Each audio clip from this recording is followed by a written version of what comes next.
700 matchmaking meetings over the last few days. Last night at our executive level reception, we had 500 guests, and tonight we have 100 vendors in our expo. We continue to grow year over year. This year we have over 2,800 registered guests here, which is a 23% increase over last year's numbers. We began this event in 2005. We talked about CDMA. Over the next couple of years, we moved to 3G. Then we moved to 4G. Now we're building on a history of technology and leadership to do the same thing with 5G. 5G will serve as the technology that allows us to communicate and interact seamlessly.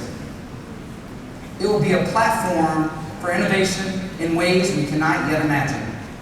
The opportunities are boundless, and we're excited to explore them together with you, all of our value-added partners. This year, we have an amazing lineup. Very hard to beat last year's lineup, but I think we've been able to do it this year. Today, Cristiano Amon will be the keynote speaker this morning, and he will have 11 guests walk on. Then we'll break for lunch, and then in the afternoon, we have 8 wireless mobile operators from around the world and 2 5G panels. One starting in the afternoon at 1 o'clock, and then one ending at 5 o'clock at the end of the day. All sharing the vision of making 5G a reality. On Wednesday, tomorrow, we've expanded our technical tracks to 6. Those 6 tracks: mobile, IoT networking, compute, connectivity, the hardware, software ecosystem, and yes, of course, 5G. Again, thank you, and welcome to the 4G 5G Summit. It's a place to be for the real 5G. So without any further ado, I'd like to introduce Cristiano Amon, President of Qualcomm.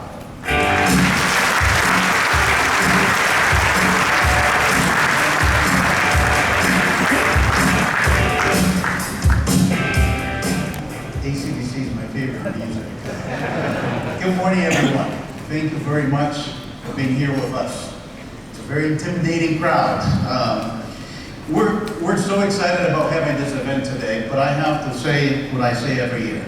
This event's not about Qualcomm. We cannot do this without your participation. So if it wasn't for the hundreds, not tens, hundreds, multiple hundreds of partners that support Qualcomm and come to this event when we really have our ecosystem and driving the technology forward, we won't be able to do what we're doing right now. So my sincere gratitude for all of you that came to our event in Hong Kong. We have a lot of things to share with you today. This is going to be long, and we have a lot of information. Please have patience. We promise we're going to make this exciting. And we want to just show you 1 year when we're here, back and talking about what we can do with 5G, how much progress collectively we have made as an industry. And we're very excited about that as we're going to build the 5G future. I also want to connect to something that Joe just said. This used to be, our CDMA settlement, then 3G, then 3G, 4G, then 4G. Now it's 4G, 5G. Well, with everything we're going to do in 19 to launch 5G, you should expect that 1 year from now, this is just going to be the 5G summit. And that's where we expect in 1 year from now, we're just going to be, having 5G launches across multiple geographies. So I'll start talking about our mission as a company. Nothing new. We had spent, the past 30 years of our history focused on fundamental technologies and system-based innovations that have been at the center of major technology shifts in the industry. We started digitizing mobile communications so everyone could have a phone. Then we redefined computing and broadband. I'd like to be at this place in time we are right now about 5G. And I'm going to make an example. Way before 4G and smartphones, we had shown, for those that remember and been in the industry for a while, the risk is we're showing our age, but we connected the Palm Pilot with cellular, and you can have applications and email, and then we look at where we are right now, and we see how we revolutionized the society with smartphones, and we have the personal computing, the integration of all consumer electronics with broadband in the palm of our hands. But the mission doesn't stop here. And with 5G, it's about transforming all the industry and take the scale of mobile to connect everything. And our goal today is how we're executing on the mission to give you many examples of the progress we have made together, building on this next phase of our wireless industry. And we'll start talking about, clicker, yes, about 5G. It's going to be at the very center of this connected future. How to think about 5G? It's about creating this connectivity fabric. And we point back to this example we had used many times. Like electricity, it will have that impact on connectivity to the internet.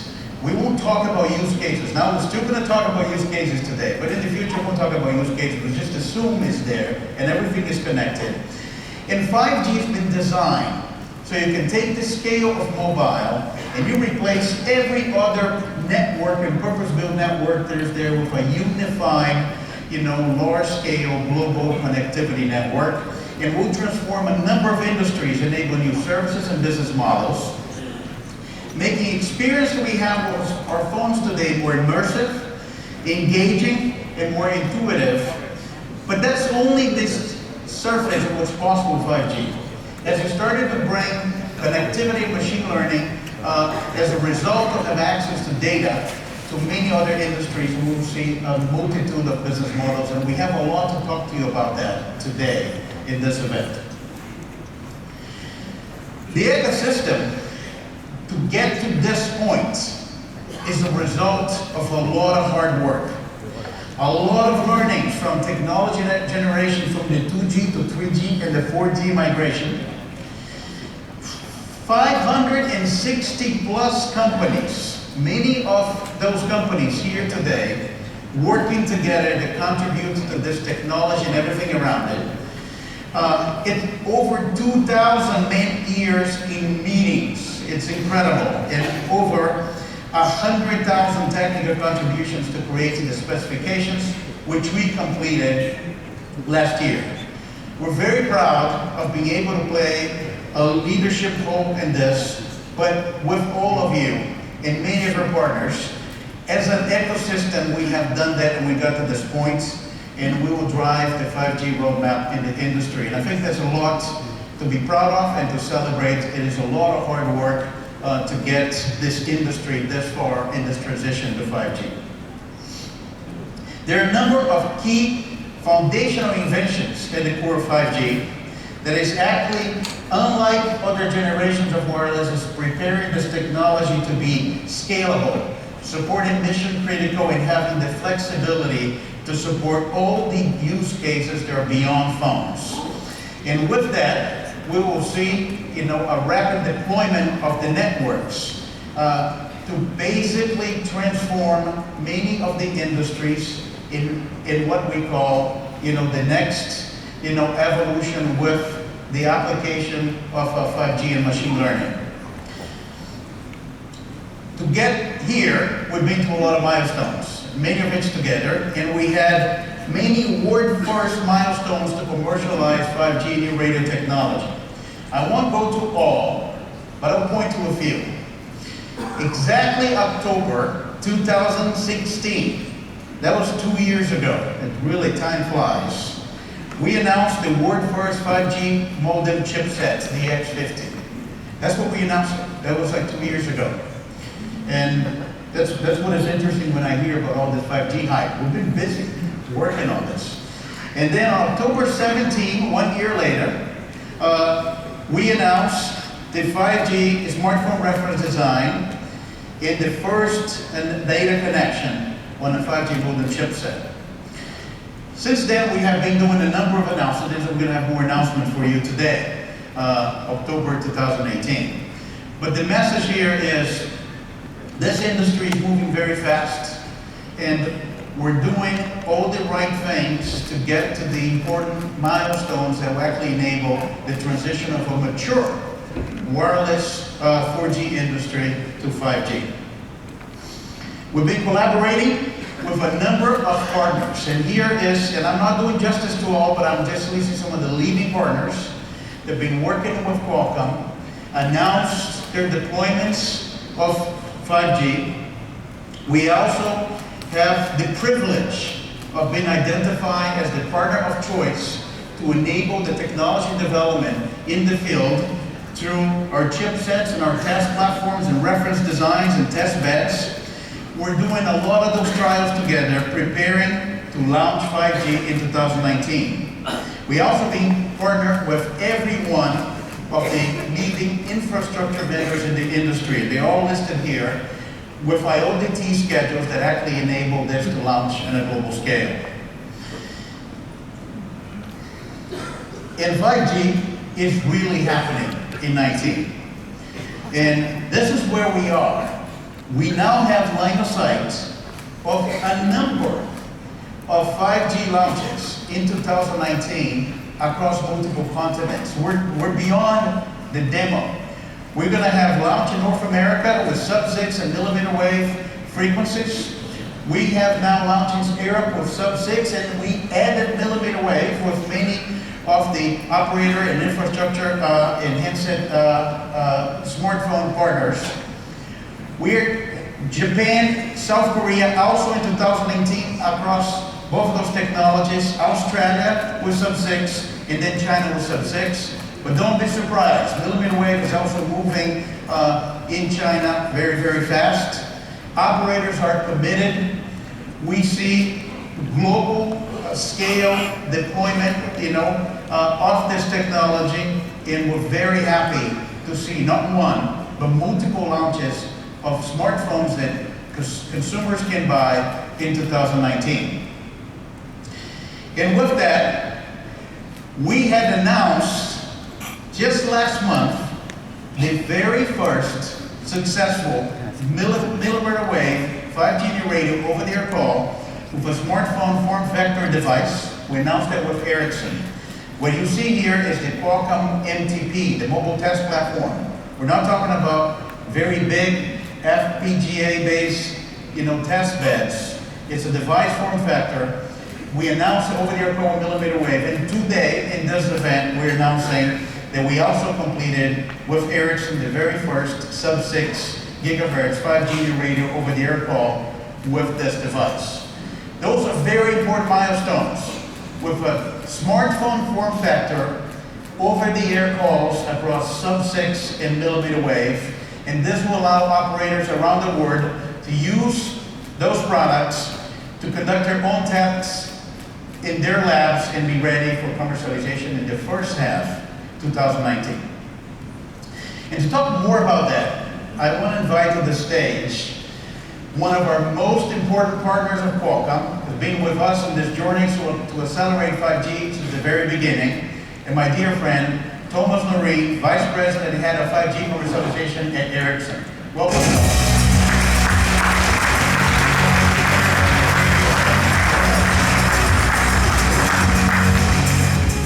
Good morning, everybody. Yes, my name is Thomas Noreen. Many of you might know me as a radio guy. Now I am responsible for commercialization of 5G across the Ericsson network products portfolio. So not on the radio, but also transport, core, and OSS and so forth. It's a real honor and privilege to be here. Ericsson and Qualcomm are technology leaders in different parts of the ecosystem.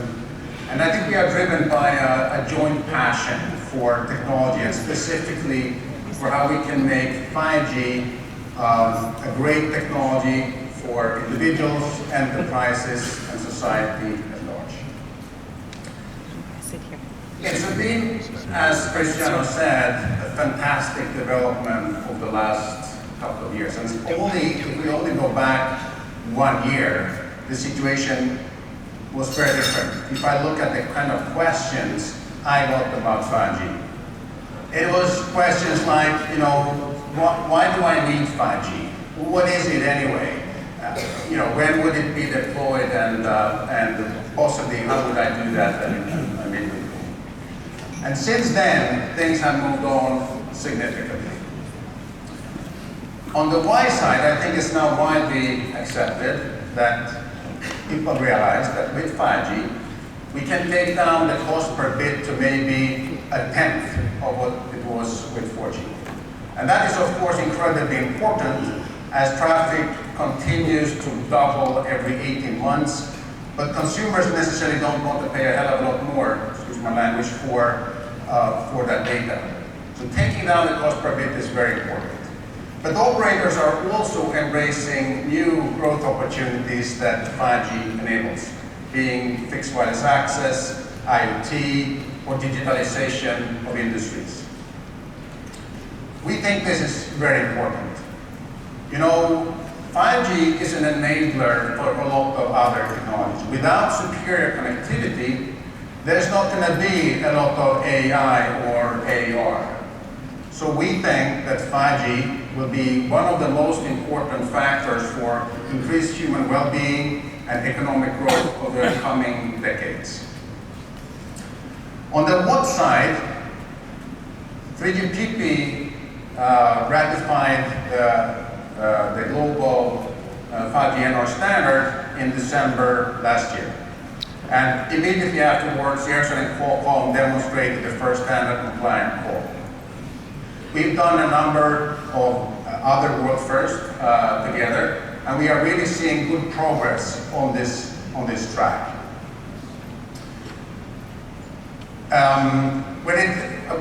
And we are in the process right now to plan and to start to roll out networks not only in North America, as you have seen a lot about recently, but also here in Asia and in Europe. So the trend is really going globally right now. When it comes to when, I think it's important to note that Verizon really put down the commercial flag and is offering now a very attractive fixed wireless access service based on its Verizon Team standard. And globally, as I said, the standard is also coming along. And we are expecting to see, as Cristiano indicated, a lot of attractive smartphone devices already next year based on the global NR standard. I think that's a fantastic achievement by this industry because it really represents a one-year acceleration compared to the original timeline. So you can see that 5G is coming to market a lot faster than it was originally foreseen. So when it comes to how and with whom, I'll leave the with whom to you. You have to decide that, of course. But I will talk a little bit about how, because the how is a little bit different from previous generations. It's really about migration into 5G. And that's why I think the name of this event, of a 4G, 5G event, is quite good actually. And I think it, in contrast maybe to Cristiano, I think it will remain like that for quite a while. So let me share you an example for how we see this migration going forward. So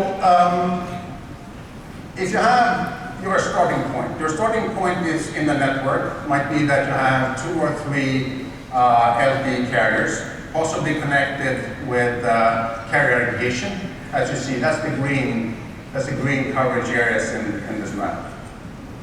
And you typically run them on mid-band and low bands. And then you want to, and that's where you start.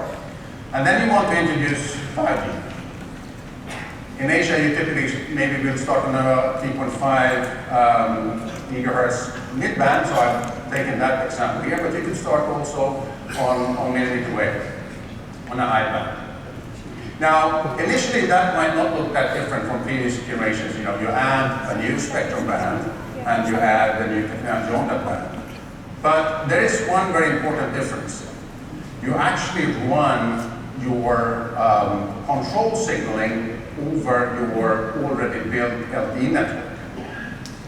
So the device is connected simultaneously to 4G and 5G. And this means that for the first time ever, operators can leverage the network they already have built. The standard was developed in this way to facilitate a more simple rollout of higher frequency bands. So this is one important difference. But then you want to achieve coverage. So you want to add 5G coverage. That's the next step in this picture. And to do that, you really want to build your coverage on a lower band because it's easier to build coverage on a lower band. And you also want to do carrier aggregation between the low band and the high band because then you extend effectively the coverage of the high band. The value over your high band is increased. You need to do carrier aggregation for that. The problem is that the low bands are already taken. They are taken and used very heavily by LTE. And then comes the next big difference compared to previous transitions. Instantaneous spectrum sharing. So for the first time, Ericsson is introducing a technology which makes it possible to simultaneously run 4G and 5G on the same band and instantaneously allocate resources between your 4G capable devices and your 5G capable devices. So you don't lose out 4G capacity on this band. So you can, for the first time, leverage your installed infrastructure as well as the spectrum you already have bought. This gives tremendous benefit from a deployment speed perspective as well as from a TCO, total cost of ownership perspective for the operators. With that coverage established, it's time to introduce a new core network. So when you have to do core coverage, you can also introduce 5G core, an evolution of a core network that makes it easier to set up slices, that makes it easier to deploy and introduce new services, and enables lowering of OpEx for operators.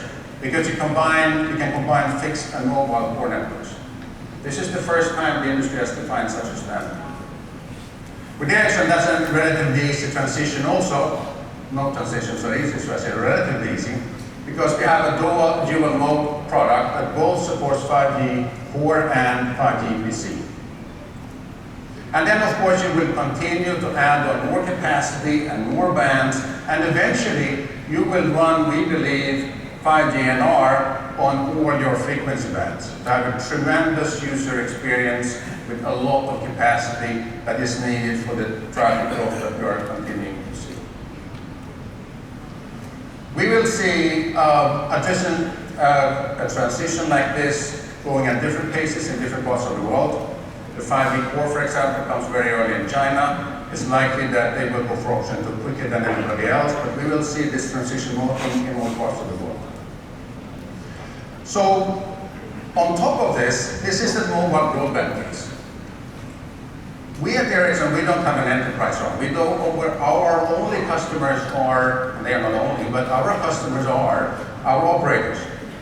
But we are intrigued by the fact that a lot of enterprises are now coming to Ericsson and want to explore growth opportunities beyond what you can do with mobile broadband, to digitalize industries, to make operations more efficient. And we clearly can see that they want to cut the cords in their factories. They can't do it with Wi-Fi. They really want to use 3G technologies. So we see a lot of growth opportunities together with our operators beyond what we do with mobile broadband. So to sum up, the need for 5G is really here. We see an enormous growth in networks, and we are introducing ready technology that enables us to address that growth. We are exploring new growth opportunities that goes beyond traditional mobile broadband smartphones, being it fixed wireless access, IoT, or digitalization of industries. This will open up for new growth opportunities, and some of which we haven't really fully understood yet. It's very exciting to explore those. And with smartphones coming, attractive smartphones coming already next year, and technologies for smooth introduction and combining 4G and 5G, I think we are set for a very rapid take-up and successful take-up of 5G. So 5G is really ready for business. Now, with that, I think, Cristiano, we should do some demonstration to really prove that what we've talked about here is for real, right? Let's go do it. Thank you very much, Thomas. Thank you for your presentation. I think now we have a big moment. And I will just start by saying, we have heard a lot about the ongoing trials that we've been working in 5G. This device I'm going to show to you is our mobile test platform. It's our MTP, the one I mentioned before. It's a smartphone form factor that uses our X50 and a mmWave antenna module. You see a video of that in the screen right now. That's the Qualcomm product we're using with the X50. There's an application processor there, but it's not yet announced, so you should come to our Hawaii Tech Summit to find out. But I wanted to point a couple very important things just on that page right there. You see the 5G icon. That's a real 5G icon over the air. You also see another 4G with NSA. And that's what we're going to use for the demonstration today. Thomas, can you tell from an Ericsson perspective what gear are we also using from the Ericsson side?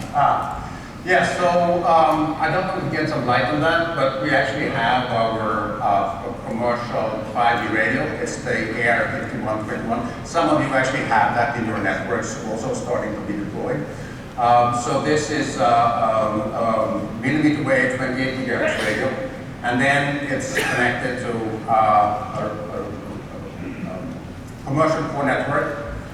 We are also using band 7, and I'm particularly glad to thank SmartTone and Steve Xiao for being so kind and letting us the spectrum. It's really commercial spectrum. So we can demonstrate the recall in a second. Okay, so as you see, we'll be streaming video over the air using 5G. And this is the MTP. It's basically over the airwaves with a real standard 5G new radio. And we have the ability to do this world first live 5G demonstration. And we're very proud of being able to do this with Ericsson.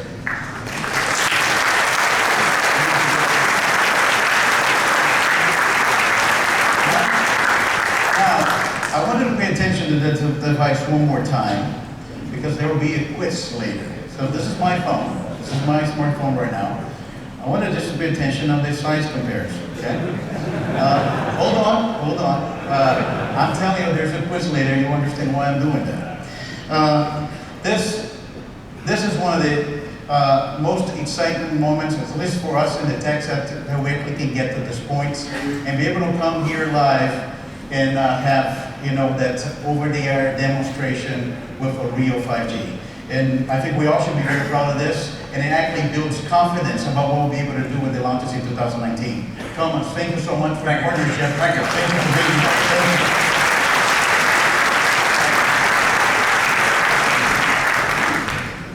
you. Okay, that's the high adrenaline moments of the event. Just kidding, we have confidence in this stuff. We've been working it for a long time. Okay, as Thomas mentioned about the infrastructure and how we're going to build those great 5G networks. And we look at this, really, it's, as Thomas has said, this is a multi-mode network. LTE will provide the essential capabilities as 5G get rolled out. And then you have 5G radio sub-6 for broad coverage and mmWave in dense areas when throughput is required. And as we said multiple times as we've been on this journey to develop 5G, 5G is about sub-6 and mmWave working together. And it's very important to understand there's two elements of 5G, which is the enterprise and the industrial network. And you hear about that in greater detail in a number of areas during the presentation today. Not only how we're going to build it, but also what we're going to do with it. But as Thomas mentioned, it will have an element in the 5G deployment of private networks. We've seen that before in the industry, and that if I could make a comparison, in the telephony for voice, that was the role of the PBX working with the public telephone networks. Those private networks, you will do a number of things that will be different than every other G transition. It will allow a faster densification of the network. As operators are building the 5G network, the private enterprises, industrial are also building side by side with the operators and working together as we bring a lot of those use cases. And it will be a multitude of deployments. And of course, to get to that point, we will need small cell technology that allow 5G to be deployed, in this dense architecture, also towards multiple configurations of private, public, and enterprise industrial networks. There will be a distributed baseband processing where you can have fixed wireless access, enterprise small cells, and residential small cells. You also have an architecture of a cloud RAN with a centralized baseband processor and multiple remote radio heads for the different, environments and venues. And it's no question that with 5G, small cells will become an essential part of a mature network build-out. Back in May, we announced our 5G FSM chipset. If you're wondering, that's not the X50 chipset, that's a different one. That's the one that we can build 5G small cell infrastructure. And in partnership with Samsung, we're working to build solutions that will be able to begin sampling this chipset in 2020. And to talk about that, I would like to invite to stage another great company, a strategic partner of Qualcomm for many years of any of those transitions. We say that, internally, that this is a very complex and very important relationship, and nothing and nobody can really separate us. We're very proud to have Samsung here in the States, and I'd like to invite Wojun Kim, Senior Vice President, Head of Products and Business Strategy for the Network Business.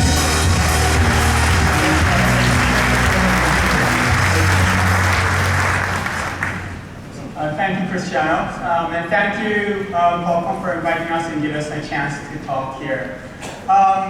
And here I'm here to talk about the future of 5G with Qualcomm. And just to start, I think 3 years ago when I started talking about 5G around the industry, a lot of people were looking at me with crazy eyes, saying 5G is around 2022, 2021. How's going to happen? Well, we're at 2018 now, and 5G is accelerating. We've got 326 demos and trials announced in 63 countries by 134 operators, and this was in April, 6 months ago. So I'm not even going to try to count how many have been added on top of this, but 5G, as this summer proves, is really happening. But now, most of these have been trials and demos. None of them have been really commercial yet. And as we go through the commercial stage, we've been thinking about this and what's the next thing that we have to do ahead. The key thing is really now we've got to start thinking about indoors. Because that's the question a lot of our customers ask about us, is that if you go to Qualcomm, mmWave 3.5, what are you going to do about the indoors? 65% of traffic is indoors, or 80% depending on who you ask. And we think that is very important. In-building coverage, underground coverage, crowded areas. Most of you today will be making your calls, looking at email inside the building. How many of you will be going out and enjoying the wonderful Hong Kong weather? Very few. That in itself will show, I think 90% of the traffic here today will be indoors. So that is why we're very proud today to announce that we're working with Qualcomm to create the next generation of small cells, extending our 4G cooperation that was based on their FSM 9XX family to the FSM 100X family. And the product will be announced pretty soon. and we hope to have a very exciting launch with them. Probably maybe to show you some demos next year. But that being said, I think the question I get is, in my head a lot, is 5G, is it really about coverage? Because if we position indoor small cells, etc., all of this about as coverage, is that what we're really trying to do here? Is 5G really coverage? Because if you think about it, when wireless started, coverage was important. You couldn't make calls in your home. You couldn't make home calls in your building. You couldn't make calls in your offices. That's when coverage was so important. But we're at the 5th generation of wireless. We should be beyond coverage now. At least I think so.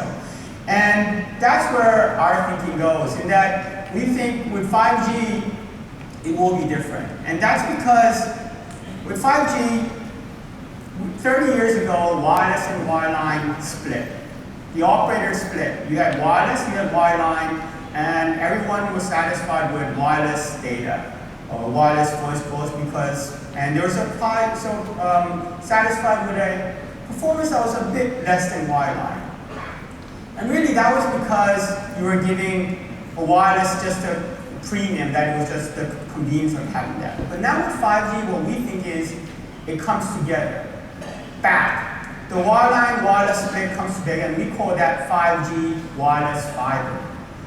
And because that's possible, because with 5G, we think you can really now get everywhere, everyone, every time coverage, whatever happens. It's as if every one of you will have a little yellow fiber line connected to you wherever you go, whatever you do. And what that enables you to do is you get massive bandwidth, minimal latency, and massive connectivity. And this is really a flip, I think, now. You're no longer thinking that it's wireless data and you're emphasizing the wireless part of it. It's really the wireless fiber and the connectivity part of it that gets emphasized. And I think that's going to be the major change going forward, because, as I said, wireless and wireline converge, and we're now going to see a unified network. No longer are we talking about mobile broadband.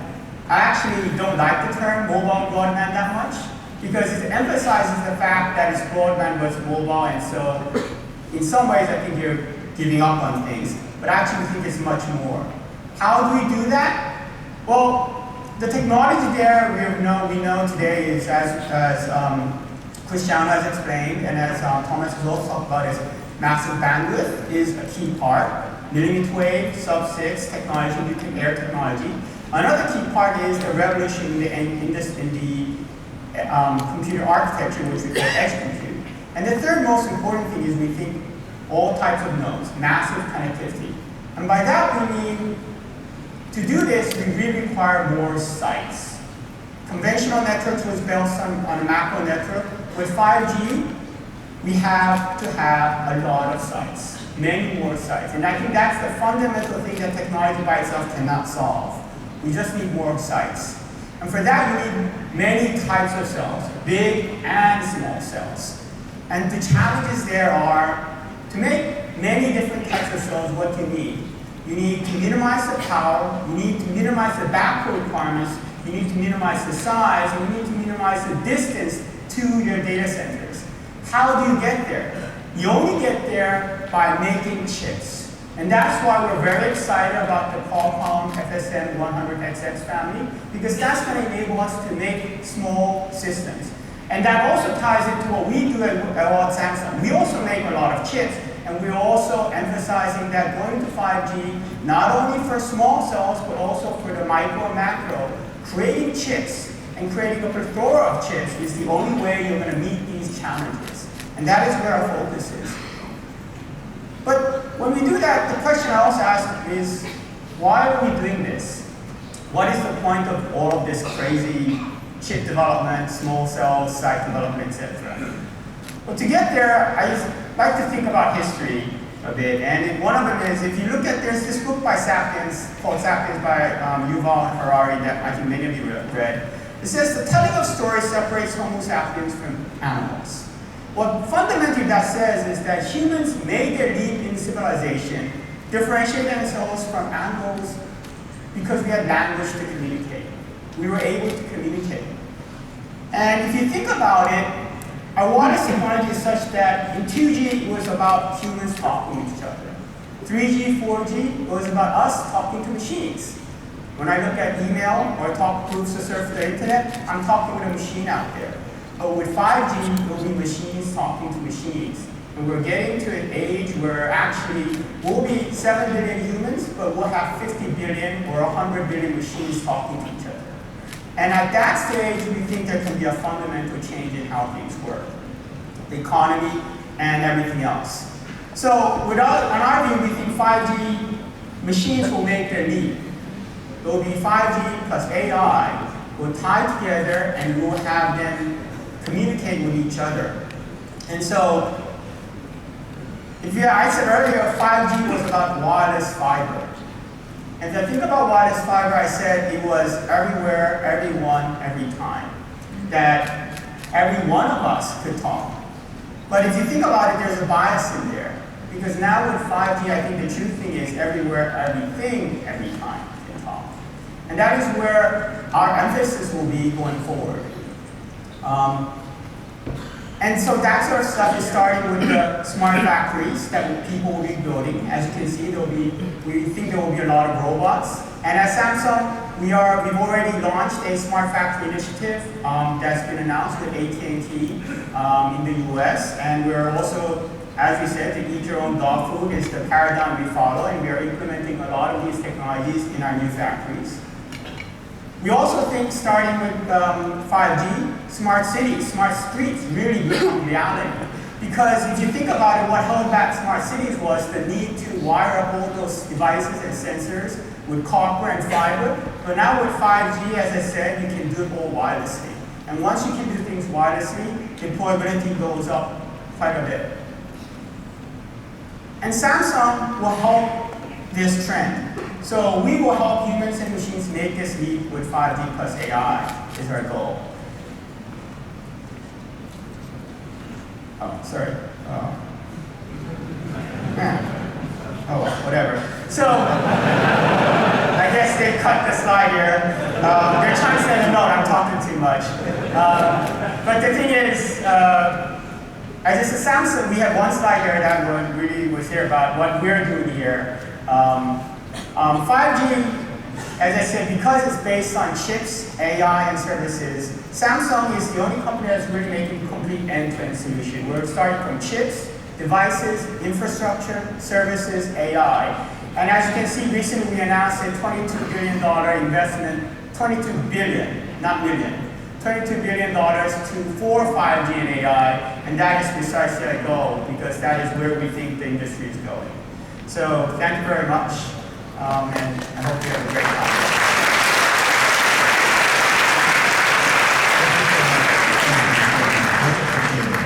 You can never talk too much. Thank you so much for your presence. So we're very excited because we see a lot of activity in the infrastructure. But now I want to talk about devices. And what I'm talking about, as we get the infrastructure and those networks ready, we need devices as part of making a commercial reality. 5G is one of the toughest generational technologies in terms of complexity. One point which we said before in 4G, and I think we just made that a reality now as an industry in 5G. I'll use one of my old quotes, like resistance is futile. Allocate every spectrum to wireless, right? So we have now everything that you can imagine sub-6, and we went to the gigahertz band. And as part of the standard, we're going to evolve to carrier aggregation. We're going to have 10,000 RF band combinations. We also need to build millimeter wave technology into handsets. We know what the expectations are for the handsets in terms of form factor, battery life, and performance. And we have to address all those technology challenges. This is good. We like complexity. As a system company, we like that, and many of our partners like that, and that's what we've been working to solve that, so we actually have competitive flagships early 2019. And with that, I want to do a recap, and we have another very important announcement to make today. So we started with our X50 5G modem.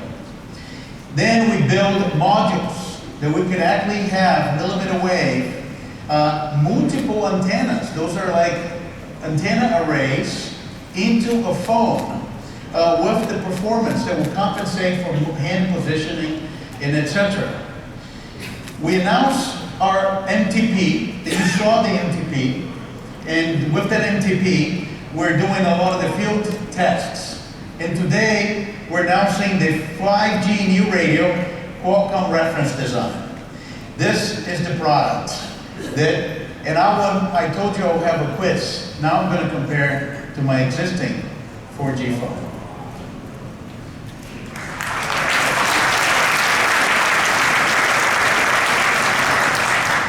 So there's a lot of important comments to be made about this. This is, by the way, this is a real product. We cover some of the chips we have not yet announced, but stay tuned throughout the year. This product, and also you should come to our event because you may see this product in action here. But this product right now is a smartphone form factor with both sub-6 and millimeter wave integrated into this device. And we're getting to this stage of technology maturity right now, providing the reference design to many of our partners. They're building products for 2019. And if there was any question about millimeter wave technology being mature and able to be in a competitive smartphone form factor, hopefully we can finally, put that uncertainty, to bed.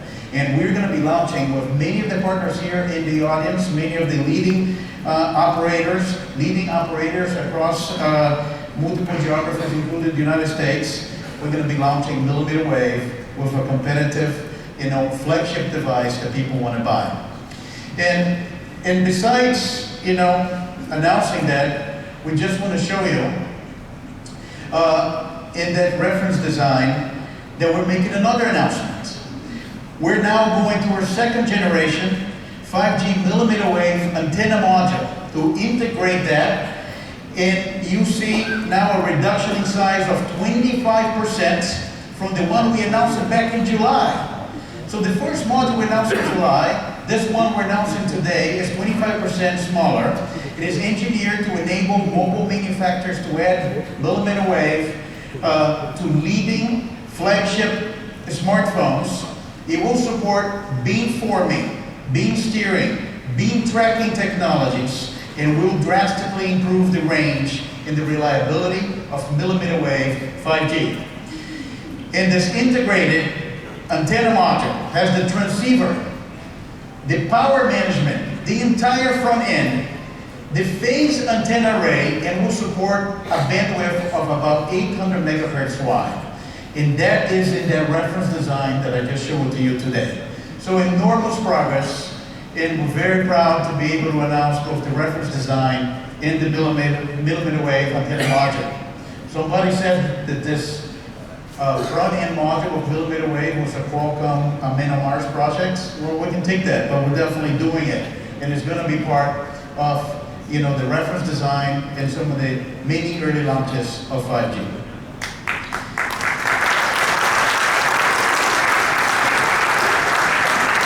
And with that, let's talk about the OEM momentum. It's a very exciting OEM momentum. We can take time to look at all the companies in this page. Those are the OEMs that are working with Qualcomm on the X50 platform and have plans to launch devices in 2019. It's OEMs that have invested in technology leadership in mobile, and we're working with many of our carrier partners in the room to bring those devices to consumer 2019. And you can see, like this, everyone in this page. But you're probably wondering, is missing one? So I'll tell you, we are also working with Google Pixel, if that was your question.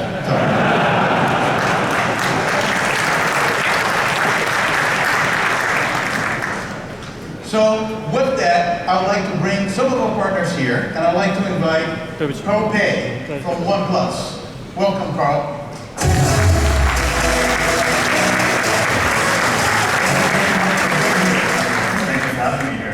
excited. OnePlus is one of the fastest growing OEMs, and we're very excited to have the presence of Carl here with us in this event. And I'd like to ask Carl a few very important questions as he's working with us on a number of devices. So basically, can you tell us a little bit about the OnePlus 5G strategy? I think, in my opinion, there's no better fit for 5G than OnePlus. And the reason why I'm saying this is because of our users. They're tech enthusiasts and the most excited about the latest technology. So if you look at, for instance, having 8 gigabytes of RAM in a smartphone, I think we're the biggest customer now for 8 gigabytes of RAM. So I'm sure that whenever we have a 5G product on the market, adoption will be really quick. And then because we focus on flagships, we really think that 5G will help elevate that flagship experience. And because we've been working with Qualcomm for the past 5 years, we're sure it's going to go really good together with Qualcomm. And the final piece of the puzzle is to find the right carrier partners who are as passionate as we are about 5G and who also believes in our product philosophy. That's a very powerful message, especially because as we have developed this partnership, and we're very thankful for the partnership with OnePlus, which has been very focused on technology. I think we see an excellent fit of carriers that are also leading technologies with 5G, partner with OEMs that have the same ambition. I think that's a very strong point. And I'd like to ask another question, because we hear a lot about OnePlus in the explosive growth we see in the marketplace. Can you tell the audience about some of the results of your strategy and tell us about the growth of OnePlus in the marketplace? So we've been around for 5 years and we've seen some tremendous growth over the last couple of years. So just to share a few numbers, for instance, if you just look at the Android phones in the premium space, and we always talk about the premium space because we only make flagships. And we define it as anything above $400. So globally, now we're number 5 player. And if you look at the overall market, not just the Android phones, in Western Europe, we're number 4. And perhaps the thing that we're most proud of is India. We managed to become number 1 for the past couple of quarters in the premium space in India. And to be honest, those are just results. And results, it's just what happens when you do the right things. It's not something you should always optimize for. So for us, doing the right thing always means going back and focusing on the product. If we don't have a good product, then we're never going to reach any results. This resonates very well with Qualcomm. We're developing 5G for what it can do to consumers. And the reason I wanted to have this great partner here is because the industry is very dynamic. And the industry in mobile changes frequently. And if you build the right product with the right technology, you can really change the landscape. And of course, I have to ask the question of everybody in the audience. When are you going to be launching 5G? Well, it's definitely something we've been working on. We have roadmaps for a year ahead, and we definitely have 5G planned for next year. And based on the information that I have, we'll be the first, if not one of the first partners with Qualcomm to commercially launch 5G globally. Our engineering teams have already worked together in August this year to complete the first successful trial of a 5G call in San Diego. And for us, although we're a small company, we're really determined to get this right. In fact, our team has started working on 5G as early as late 2016. So, in the short term, we all know it's not something that's going to make us a lot of money, but because our users demand the best technology, we have such an enthusiastic user base, it's something that we've been focusing on. Thank you very much. It's incredible. I think it's a real big opportunity and a pleasure to have you here. Thank you, Paul. Thank you for having me. Thank you.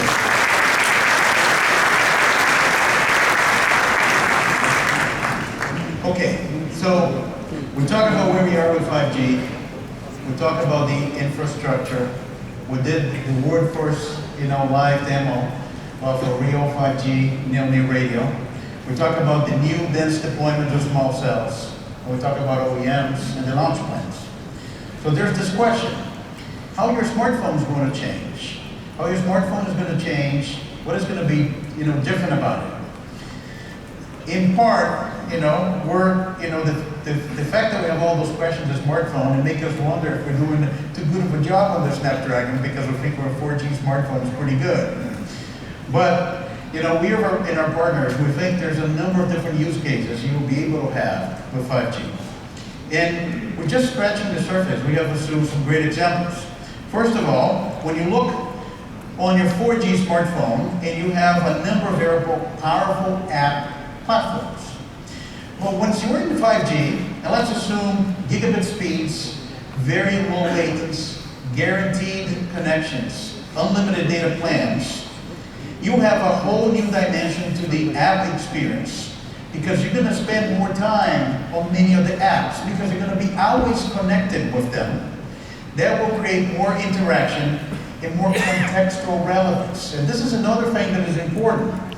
As you are connected and you're connected with the cloud and you start to bring together with 5G machine learning, you bring that contextual information to everything you do and interact, and you will reach that experience. And that becomes this big transition where you are going to be in the connected apps, 100% of the time. It will also change some of the services. We have some examples.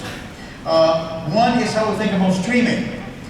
Today, in 4G, we just now take music streaming for granted. Even at the edge of the cell site, you find enough performance in the 4G broadband network to have a very high quality streaming of music, and users don't download music anymore. The absolute majority is streaming. Well, that's going to happen with video. 4K video, 360 video, a lot of consumer-generated, content and video, 3D dimensional audio, and then multiplayer game with latency sensitive. I like to point to great examples like Epic Games Fortnite that completely revolutionized gaming and really unlocked the full power of mobile gaming. And with 5G, you can take that to the next level. So we see a lot of different experiences coming to the phone. And I'm just going to finish by talking about social. The context information, contextual awareness, latency will allow social presence in a whole completely different level of interaction with social. So we see a lot of exciting use cases, and we want to talk to you a little bit more about that. So when we talk about 5G, I talk about you stay in the connected app with a more powerful connected app experience, spending much more time in the app. There's nobody better to tell you about how 5G is going to take this to the next level than Tencent, which is the creators of WeChat, and the general manager of Tencent Innovation Lab could not be here in person, but he was determined to participate and live this message. We're very privileged to be working with Tencent in 5G, and I want to play you a short video. 在腾讯，我们坚持连接一切。鉴于高通通过基础发明技术改变世界连接、计算与沟通的方式，不谋而合。即将到来的2019年，对 5G 商用有着里程碑的意义。5G 作为一项通用技术，必将进一步提升我们的生活品质。大带宽、低延迟的技术能力，将引发数字的内容产业的又一次进步。 极大帮助云游戏、直播、视频以及个性化内容的产生。我们非常兴奋地看到这项技术的发展。面向 AI 以及即将到来的5G 时代，腾讯将以技术为驱动引擎，探索社交和内容融合的下一代交互形态。腾讯在社交和内容产品上拥有广泛用户基础。5G 技术将为社交加内容产业带来更广阔的发展空间。 我们非常期待5G 能够帮助产品的融合重塑，让我们的消费者能感受到更加智能化、便捷化的体验。腾讯智能创新业务部专注于腾讯内容上的 AI 应用和硬件研发。我们所研究的业务领域之一，游戏。在5G 基础下势必会开启全新的游戏形式，进而带来变革产业的创新，也为玩家带来更好的游戏品质和交互体验。我们期待与高通在5G 方面开展合作，希望为全球消费者带来优质的产品体验。Thank you very much. A big thank you to Tencent. Thank you for working with Qualcomm in 5G. But we're not going to stop here. There are more experiences that 5G will bring to mobile devices. So we'll be able to power the next generation immersive experiences. And we'll provide a foundation for a completely different AR, VR, and XR experience using 5G. It will change how we think about, video experiences dramatically. We'll support everything with 5G from interactive 360 degrees HDR videos to a user-generated and broadcast ultra-high-definition VR content. It will transform how we experience live entertainment, sporting events, and how we think about sharing experience with friends with social networking. 5G will basically allow will provide the foundation technology that will allow those experiences to happen anytime, anywhere because of the connectivity.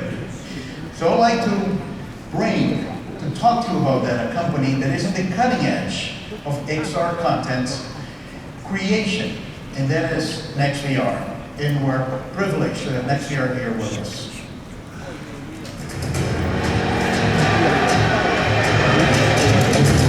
People right there. How you guys doing out there in cartoon world?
The CEO and co-founder of NextVR, Dave Cole.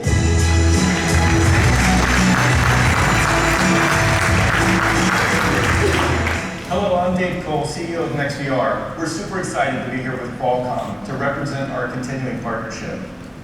NextVR has been working very hard to bring the world the best possible capture and transmission of reality in perfect fidelity. We're available on all major VR platforms, with augmented reality coming soon. Fans all over the world have experienced NextVR immersive content featuring world-class partners such as the NFL, the NBA, Live Nation, WWE, and more. Since day one, NextVR has engineered our cameras, encoding, production, transmission, and our distribution portals with tomorrow's technology in mind. Immersive media is just at the beginning. With 5G, we can deliver experiences that for the first time meet a critical threshold of realism and fidelity. We are at an inflection point in our industry. It's the moment where the viewer suspends disbelief and becomes truly present in the virtual experience. At the cross-section of this inflection point are resolution and bandwidth. These two factors work together to elevate the delivered immersive experience to a quality high enough for the viewer to accept it as reality. To deliver that experience, we need to blow through the bandwidth bottleneck that currently exists. NextVR is sending VR pictures, graphics, spatial audio, 3D geometry down one pipe. We currently deliver this transmission at 8 megabits a second, which looks good. But with 5G's multi-gigabit mobile speeds, providing nearly every user with at least 100 megabits a second, VR transmissions will approach the audio-visual quality of actually being present at the event. Tomorrow's 5G-enabled VR will be more real, more immersive, and available anywhere you can receive a cell signal. Why does virtual reality need 5G? Because VR is the least forgiving technical medium that's ever been created. Magnifying glasses in the headsets magnify even the smallest flaw in playback, which will disrupt you from feeling immersed. We're currently at 60 frames per second, which is pretty good. But 5G will allow us to provide 120 frames per second for unparalleled motion fidelity, much higher resolution, and higher dynamic range for vibrant, true-to-life colors. In fact, let me show you. This is our current broadcast at 60 frames per second, and it looks pretty good. But let me stop here to point out a few things that we want to recreate perfectly. Notice the lack of resolution in 4G. With 5G, you can see how much sharper the image is. In 4G, you can tell this is probably a human, but in 5G, you can actually recognize the player. In 4G, there's occasional motion blur in fast action, but in 5G, the motion is crisper and the definition is much sharper. With 5G, fans will finally get to see the game at nearly the same resolution at which it's being captured, as if they're really there.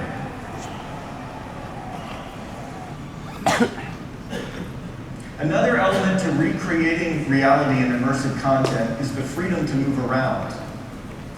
5G will allow us to deliver 6 degrees of freedom, or what's known as 6-stop in the industry parlance. Gone are the days when a referee standing in front of a camera will make you miss a play. You'll now be able to stand up and peek around it, just like you would if you were actually at a game. Soon you'll be able to move forward, backward, in and through, and walk around in live content. Imagine the possibility of getting out of your virtual seat and walking onto the court during a live VR basketball game. The high bandwidth and much lower latency of 5G will make this science fiction a reality. So how do we accomplish all this magic? NextVR's volumetric capture technology builds very precise maps of reality in real time. This is what allows us to recreate accurate depth to replicate the real environment. You'll be able to see and see around in live immersive video, and it will further convince your brain that you are really here.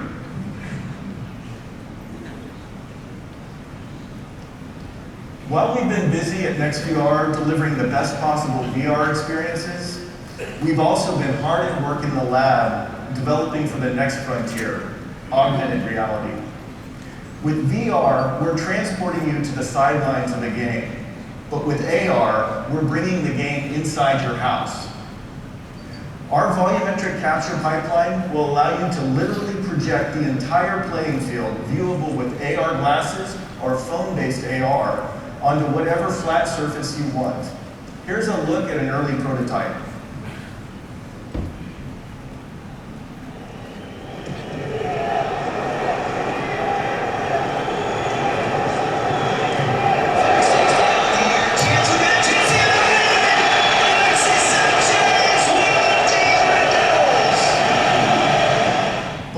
Stopping there.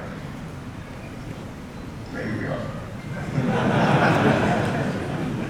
With the innovation of Qualcomm, the rapid deployment of 5G, and world-class content delivered by NextVR, a mind-blowing, immersive future will be here sooner than you think.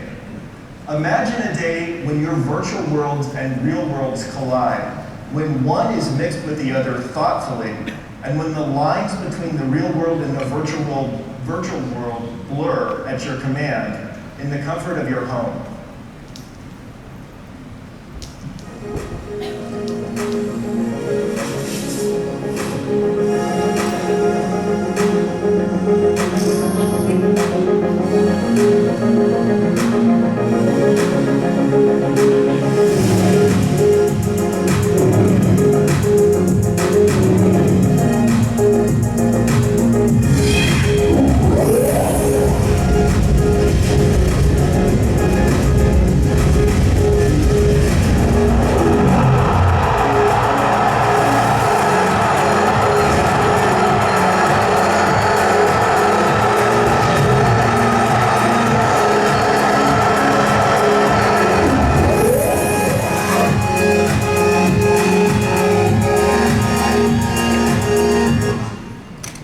I'd like to leave you with a final provocative thought. The battle of the screen is over. The competition for your attention between TV and mobile phones, desktops and tablets is passe. Immersive technologies will become the mainstay, displacing the old rectangular physical displays in your world with high-resolution, immersive visual experiences that will appear exactly when and where you want them to. We've all seen these tipping points before, and we're at the precipice of a big one. Thank you very much.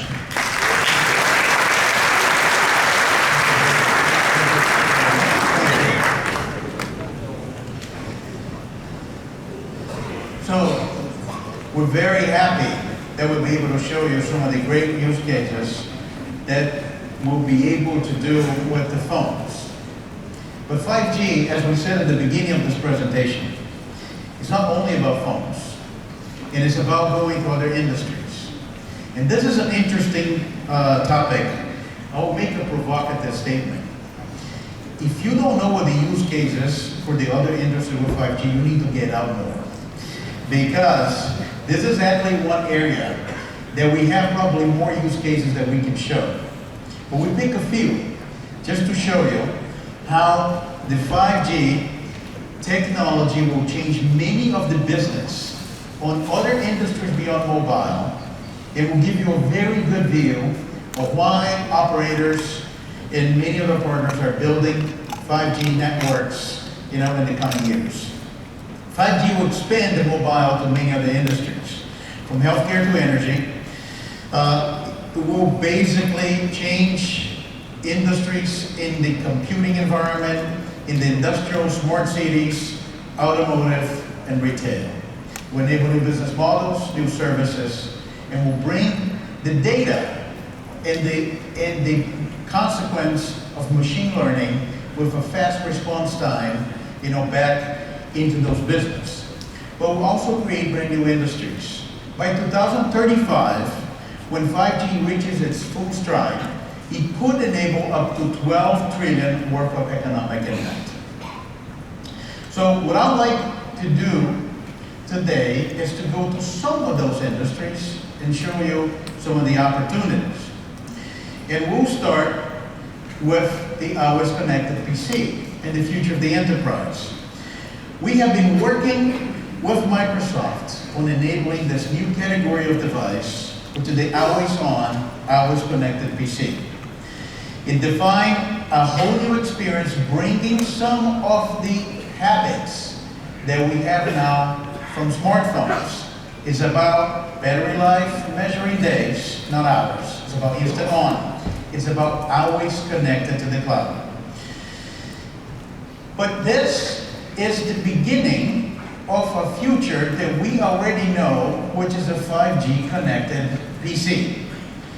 And we're growing products and preparing for the transition. So we launched, over the past 6 months, 5 designs. Started with Snapdragon 835, and now we moved to Snapdragon 850, and we're very excited with the 2 recently announced products. One from Lenovo, the Yoga C630, and another one from Samsung, recently announced with the Galaxy Book 2. And that is because the market is moving to a connected PC. And I'll tell you, our strategy in the always connected PC is very simple. It's never give up, never surrender, because we know what the end game is. Once 5G goes to the enterprise with private networks, 5G will be primary broadband connectivity and wireless fiber, as was said by Samsung. It will connect all the computing devices. And I just want to say that if you have not done your holiday shopping, this Yoga and this Galaxy Book 2 are great devices for you to buy. And you should stay tuned for more products. It's also about building an ecosystem, because it's about bringing the value of the always connected PC to the whole mobile industry. And in partner with Microsoft, we add a number of other partners to the ecosystem. Partners such as Sprint, China Telecom, Telecom Italia, and Everything Everywhere. Many of those companies here today are offering free or unlimited data as part of the device. We have Changhua Telecom, Deutsche Telekom, Telefonica offering a bundled data with the device. And then operator and online stores, GD.com activation within China Telecom and Amazon activation with Sprint. And there's a tremendous opportunity to get more operators to be involved and grow in this ecosystem, because we know what the end game is when 5G networks become mature. But we're not the best company to talk about the always connected PC ecosystem. So we're very proud to have here with us Microsoft. And I'd like to invite to the stage Aaron Chappell, Corporate Vice President, a Platforms Engineer of Microsoft, to tell you more about that.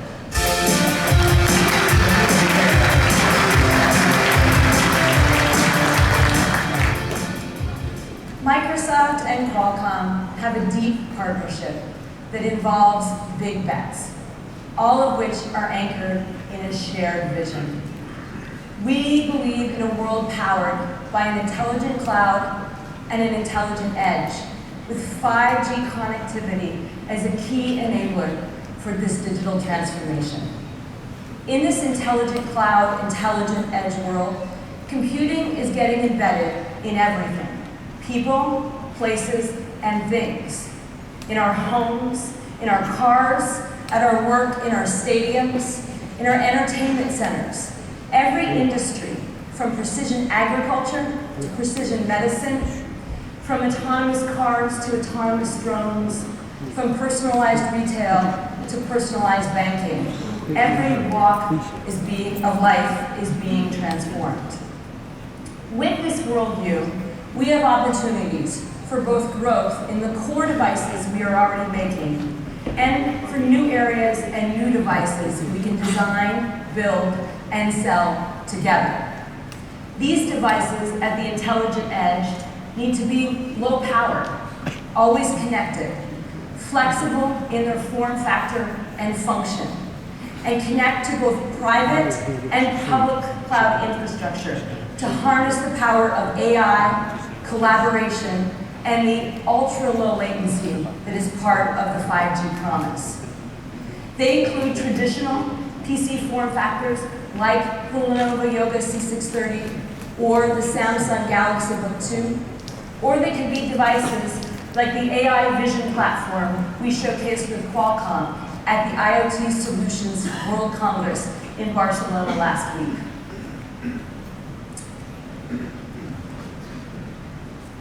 This is true of personal computing, of the devices we use in our work each day, and of the devices that will power the factories, hospitals, and energy suppliers of tomorrow. That's why we are here today, to realize the intelligent cloud and intelligent edge in partnership with you. We are excited about the progress we've made with Windows on Snapdragon since we first introduced the concept at our WinHack event in December of 2016. Asus, HP, and Lenovo built our first wave of devices on the Qualcomm Snapdragon 835 chipset. And Lenovo and Samsung are continuing to evolve the ecosystem with a second wave of devices built on the Snapdragon 850 chipset.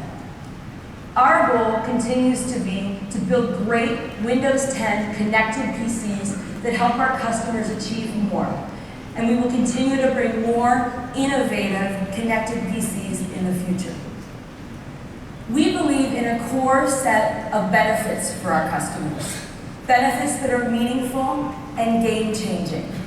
Battery life beyond 20 hours results in people no longer taking their chargers with them when they leave the home or office, something I can personally attest to. The battery anxiety that many of us in this room face are familiar with is no longer in existence. It's a thing of the past. The instant on and always connected capabilities mean they are no longer hunting for Wi-Fi, and that their connection and their data is way more secure than it would be if they were using an open network at a coffee shop. In many ways, we've removed the friction points that made it seem more ideal to trade off effective productivity for the sake of connectivity by trying to work on a smaller screen device. Connected computing provides the connectivity our customers need and the productivity tools to work effectively.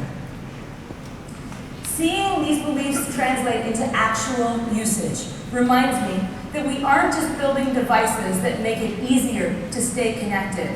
We're changing the fundamental behaviors as it pertains to the way that people interact with their PCs on a daily basis. This is a journey, and along with Qualcomm, we are committed to listening and learning from our customers.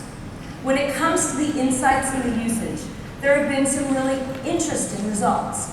For example, our telemetry shows that users are still plugging in their devices to charge them with an average of 60% battery remaining.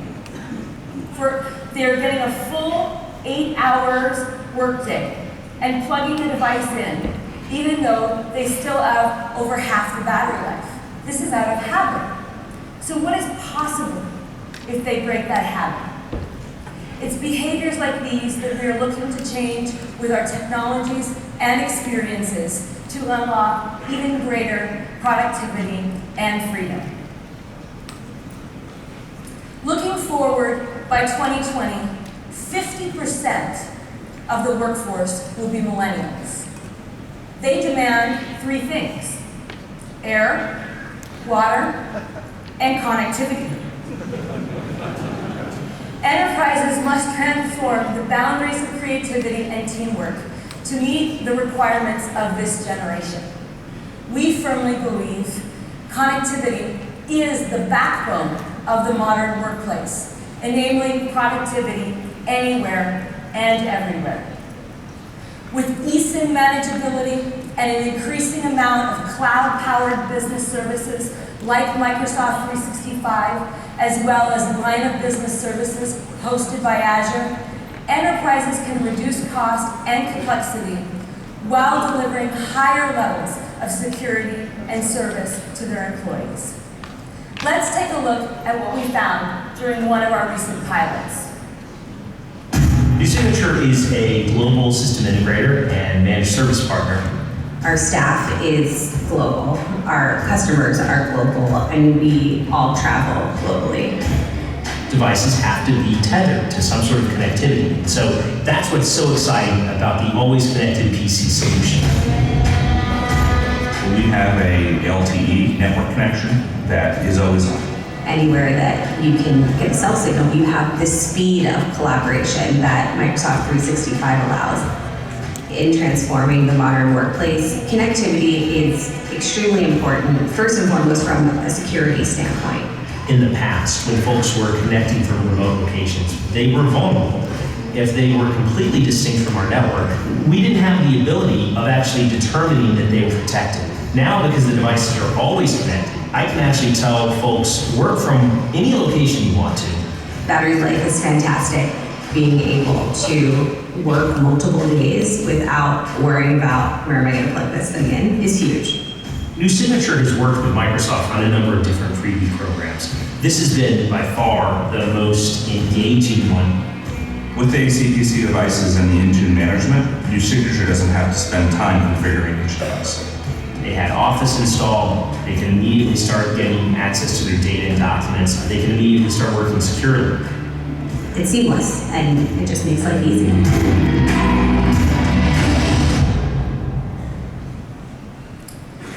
When we combine our Microsoft 365 services, our Azure platform, AI, IoT, and Windows 10 expertise with Qualcomm, we can move the industry forward and help our customers with their digital transformation in partnership with all of the great 5G innovation from this ecosystem. Thank you.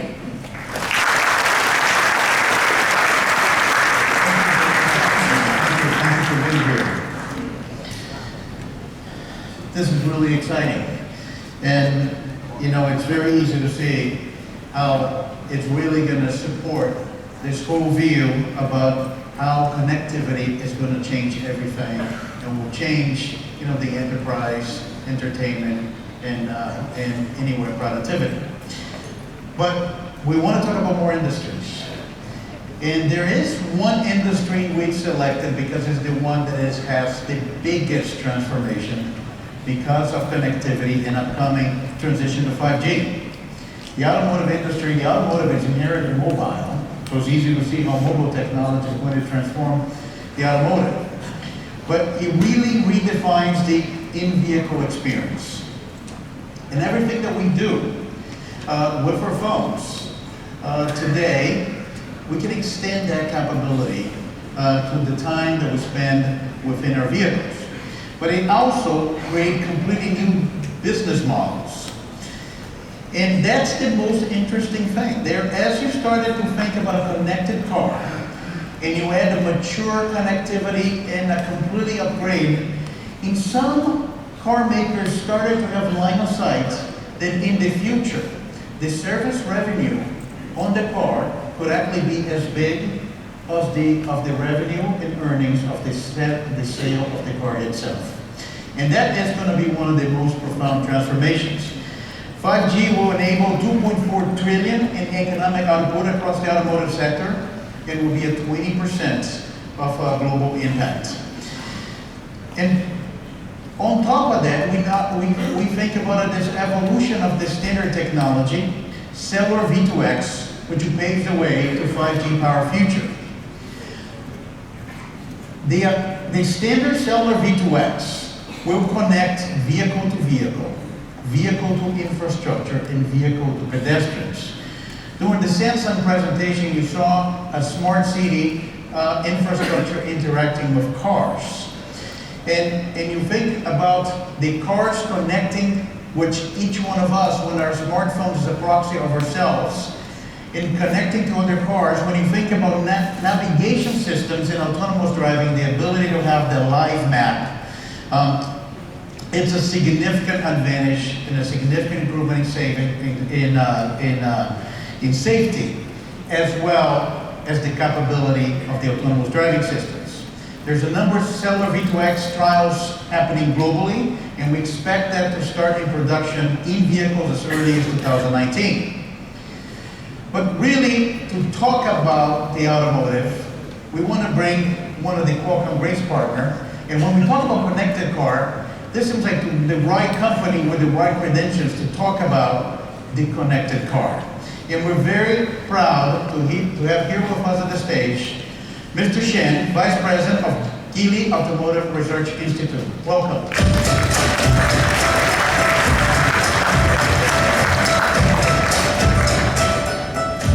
So, hello, good morning. So it's my pleasure to stand here to present our product and strategy to everybody here. So my presentation today does enable new driving experience. So my name is Zhu Shen, so I'm from Geely Auto R&D team. So I'm in charge of connected car product and electronics development. So before my presentation, I would like to introduce Geely Holding Group and Geely Auto Group here. So the organization here, that's the holding group in Hangzhou headquarters building, and we are from Geely Auto Group. And also for our main business from the auto business, so the Geely Auto Group, the Volvo Car Auto Group, and also Geely Commercial Vehicle Group. So Geely Auto Group are managing 4 different brands here. So Geely brand, Lincoln brand, and also the Qualcomm brand in Malaysia, and the Lotus brand in UK. So this year, that's our the marketing position. So in China market, from January to September, so we already sold over 1 million cars in the China market, following the Volkswagen and General JV. So actually, we are the biggest Chinese local OEM in the market right now. So about connectivity here, so in 2018, so very excited and very successfully launched 4G service in March 15. So we launched this 4G embedded car, and we are making every day, we are making every car every day with 4G embedded module. So we in-house developed the 4G module, and with Qualcomm chipset baseband product. So we fully 100% in-house software with communication protocol, with cloud, and providing connect service in the car. And the 4G data plan here. So regarding the OEM position, we not only sell the car to customer, but also we providing 4G data in the car. So right now we have 2 standard data plan. The standard level, that's a free lifecycle unlimited data plan in first 2 years for the customer. At premium level, we will provide an unlimited package data plan in life cycle for the customer. So we provide as much as possible in the car for connectivity service. So our vision in the car, that's focusing on the 1 hour per day in the car. So 24 hours, every people, very fair. So we found 1 hour we have to spend every day in the car. So we have to provide the best connectivity service and the infotainment experience in the car. So that's the key mission from the product development point of view. So Geely Auto, actually very early, 2014, we made the 3G product in the market in China. So we are going forward 4G in 2018. Right now we have total customer online 1 million, and most often 600,000 4G customer this year, because we made this strategy I just talking about here, that we made 100% 4G embedded in the car. GKUI, the system we launched in March this year with 4G product. So we in-house in the car system and providing the best user experience in the car. We call it GKUI. And provide the key components here, the cloud, and launcher in the car, IDs and apps, and also the AI engines. So the powered by ECARX team that we independent and the Geely Group team, very focused on the connectivity and infotainment R&D. I would like to share a little bit of the data here. That's very interesting. The story would like to share. So 1.83 gigabyte data, that's from our MIT department in country. So that's a smartphone user. Every month they spend the data from carrier side. And 960 megabyte. So that's the data from our big data, big cloud side. So that's our customer in the car every month, the data consumption. So regarding the number here, very clearly we found that in the car, we still have huge use case around the connectivity, even that half number of the 1.83 gigabyte. But I just mentioned, so we only spend 1 day, 1 hour in the car, but almost we spend 4 hours with our smartphone. So that means per second unit, so we have much more capability and possible with connect service in the car. So let me show ongoing 3 features around the data plan. So what kind of application service, what kind of connect service are you in the data plan in the car? So first one, yes, streaming service. So we in-house development the front-end media player with big number cloud-based music copyright. We did cooperate with Tencent and purchase the copyright in the cloud base. So we provide the online streaming service in the car. So we have 14 million currently the copyright on the cloud. And we enhance the intelligent with AI technology, the media player in front end. So right now the number 45 million was that's in September. We have total 45 million times playing click. So that means every customer 1 month 100 times clicking playing. So 1 day 4 times, 1 day over 15 minutes. So that is the average the data in September, 45 million. I just talked about our service launched March 15, GTUI.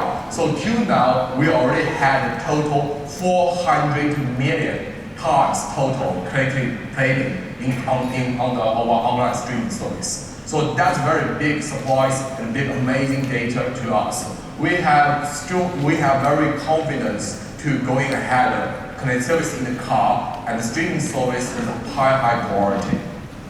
So we innovate the tradition, the listening use case in the car. We never ask customers still use the CD or DVD or USB dongle or USB hard disk. So we also not convince customer, we not try to ask customer to use smartphone as modem or smartphone with projection on the car. So we are providing the streaming service in the car. Just ask the customer talking machine what you want. We provide you the result here. Next, the second service that's from the navigation service here. So everybody is using online navigation service on the phone. But actually navigation still is a very key use case in car. So unfortunately, in the past 4 years, 5 years, most of OEM and Tier 1 still use standalone the navigation system in the car. So even though we spend much money for the car and for the navigation, but we still very few use navigation in the car. So in GKUI system, we deeply close with cooperation with Alibaba Map Automotive. So we build the same engine and same map from smartphone and car. So the customer will use the same ID in the car with the Automotive ID and GKUI ID together. So we can easily find out the destination you usually use in the smartphone and also your behavior history in the smartphone, same in the car. So the data here, that's October 1st, so this month. So that's a national holiday in China. So we can find 498,000 daily active users that day. So almost 80% of our GKUI user, so at that day use online navigation service. And also 52% that's current Automotive Map OEM user percentage. So we are the biggest one in Alibaba Map, the database. In-car assistant. So interaction is very important in the car. So most of attention on driving side. So we have to build an easy interaction in the car. So that's why we in-house the natural language understanding engine by ourselves. So we're providing the online, off-board, and also on-board together hybrid solution for natural language understanding. So that's the third use case from our connectivity service. So we're providing the understanding to 50 domains, and we also provide the dialogue solution. Smart home, so IoT coming. So we're not only providing connect service in the car, but also we are providing the smart home bridge. So we are building the bridge from the car and home. The purpose size, I already say that 1 hour in the car, that's what we are focusing on. But we want to build the bridge to the phone 4 hours per day and also 6 hours per day at home. So we cooperate with Jingdong.com and already built the bridge line with their IoT platform. So right now, 1,200 over prototypes and also 20 million connected devices we already connected.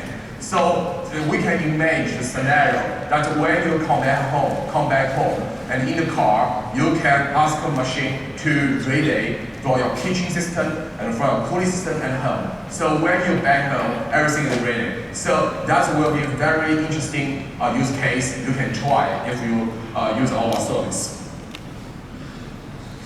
Okay, so next 3 years, next 3 years, we are going forward, and also we have strong confidence regarding the current data. We will continue 100% to make connected car, and we are targeting 2021. Still cooperating with Qualcomm for the 5G, and also we want to make total user 2021 over 10 million. So the big data and the connected car network we are building in the biggest one in China. So the last slide that we are looking forward still with Qualcomm display and for 5G, and also we will publish a Snapdragon 828 system next year in June for our new flagship in Gina family. Okay, thank you. Thank you very much.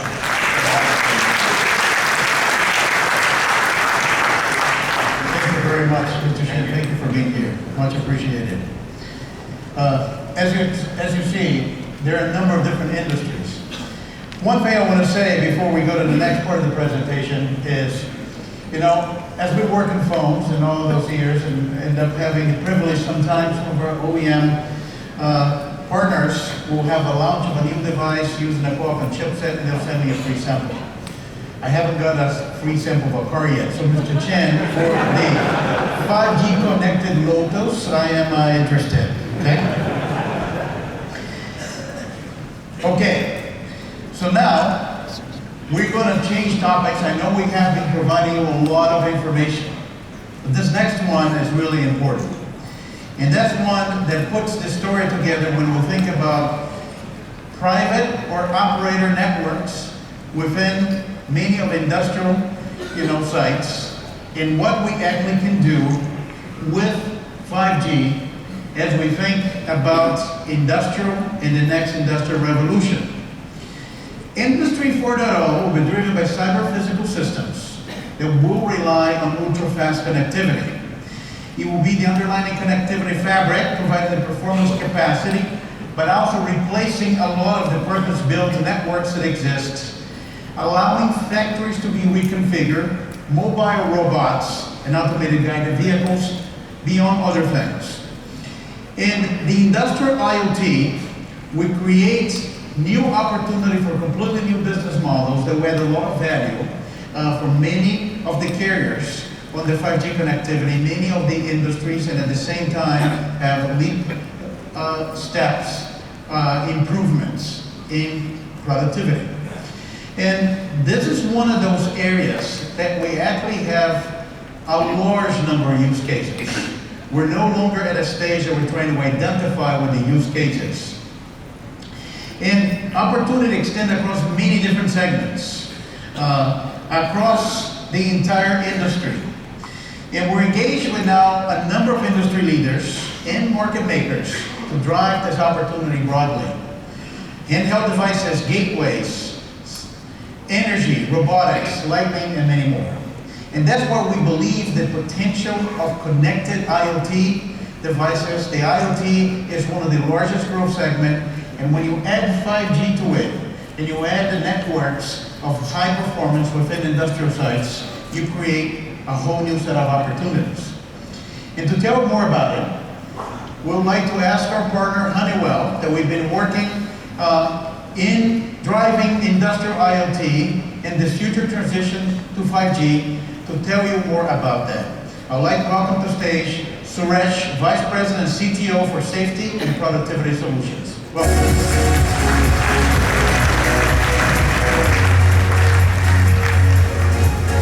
Good morning.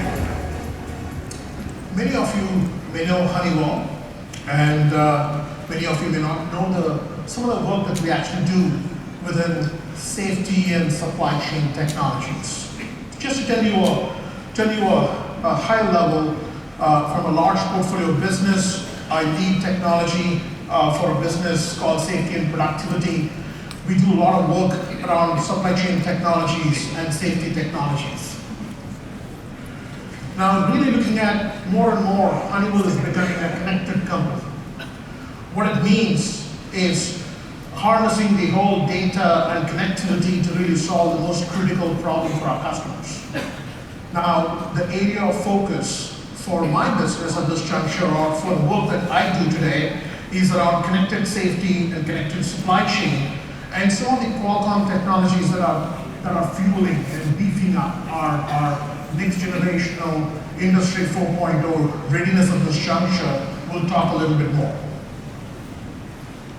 Now, when you really talk about supply chain, it's the massive portfolio. It's a complicated thing to really take a product from an end of your manufacturing line to take to the end of the end consumer. Now, among this entire value chain, the heart of everything else around distribution center. It's about really moving your products from inbound to outbound in a records place. Most of the technologies that we have today beefs up the distribution center automation. Apart from what we have today, moves from manufacturing down to retail and end consumer as well. Specifically, when you talk about what is distribution, connected distribution center, or maybe in the future it will be called as dark warehouse, it's about really processing a massive amount of data between machine to machine. We talked about today. 5G will need a massive amount of machine to machine connectivity, not humans to machine connectivity. As you look at this, a specific use case, and when you go back and look at a massive warehouse in any distribution center across the globe, you have systems, massive mechanical subsystems, meaning shuttle, conveyor system, all kinds of mechanical subsystems interfacing with palletizers, robotic systems within a warehouse, to a machine control, to software, and enterprise data, internal, external. Now, we're not seeing a massive connectivity and solving more discrete problems today. Still is in a early nascent stage, but we are going to see that changing dramatically because customers are asking for throughput performances or customer success metric to dramatically change. Now, in this massive connected distribution center, there's going to be a lot more need coming from e-commerce, traditional retailers, and online grocery players moving forward. Now, we see Qualcomm playing an important role along with Honeywell in beefing up the compute power, beefing up the connectivity infrastructure, and helping us really solve a number of use cases in the future. Let's take the next broad theme around connected safety, or I would say connected worker safety. There are more than 500 million workers, industrial workers across the globe. They will be using somewhere Honeywell personal protective equipments to really safeguard themselves in an environment where they need to be compliant, where they need to be safe. We connect people and assets. When we talk about assets, these are from hard hat to the safety boots to gas detectors that will safeguard themselves on a workplace. You look at a worker, what you instrument the worker with. Number of things, right from gas monitors to the voice solution for them to really process certain workflow within an industrial plant. You have a technology that you instrument that individual to really enable alarms to monitor the vital signs to a number of things. Now, we do see in the future, there are two important aspects: increasing the worker productivity and also reduction in safety incidents. When you look at safety incidents, it's a combination of compliance and safety norms that are required in the industry. Now, let's take two examples. A specific example for you to reimagine what really happens. There are two kinds of category of workers that you're talking about. One is a lone worker. As you on the left side, you name that worker called Bob. He's in an oil and gas minefield, completely disconnected from your main control tower. And what happens for him if something happens to him? What happens to Bob if he's man down? Something happens in an environment that he builds altogether. You need massive connectivity. You have a real-time, reliable network data, helping their industrial companies to really solve that massive compliance issues that they may have. On the right side, you look at a classic firefighter. A firefighter along with their his colleagues and boss and being along with it, he is also inheriting the number of danger, fire, smoke around them. Now, the key thing that they really look for is data connectivity, locationing at a latency, low latency performances that you need to solve those issues. In the past, we have solved it in a very discrete data access, offline analysis on what happened. Now more and more customers are asking for real-time performances. For coming over here, we actually said, what do we need as number of use cases? If you kind of reimagine the use cases on two discrete things. One common denominator is massive sensors capturing data that can actually grow from megabytes to gigabytes to terabyte of data that needs to be processed both at the edge and back at the cloud. And then you need to have an intelligence. And you talked about 5G plus AI. Let's take one of the example in connected distribution center. More and more machine vision systems are critical. Every robotic system needs to actually have a processing power and the ability to really manage your action or strategy. Think about a large truck unloaders or loaders. They are supposed to be loading thousands and thousands of boxes in an hour. Now, in the past, you actually had a first generation of robotic process automation where you were hard coding your computing system or the logic. Now, it has to be managed in a real-time basis altogether between machine learning and the systems and the sensor data that you may have. Look at connected safety as one of the use cases that you may actually look at it is intelligent gas detectors. In the past, we would have had these complex fixed gas detectors and portable gas detectors which will convey the data and performances you will process offline. Now there should be a need and the ability to process real-time for alerts at the minefield, not at an offline processing level. So there are a number of use cases that will drive four fundamental requirements, which is power, computing power. Second one would be reliability.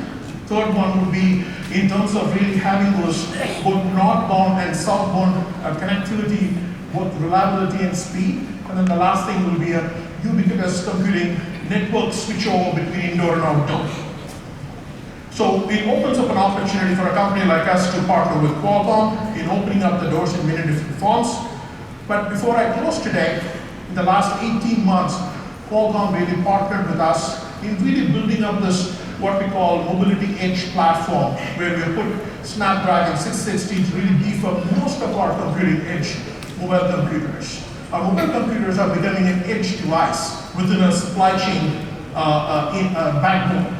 And these devices need to play an important role for both compute, for connectivity, for reliability, and for all kinds of switchover between the network and we talked about today. And I just want to say thank you for Qualcomm in terms of really rehashing our entire SKU and getting ready for future.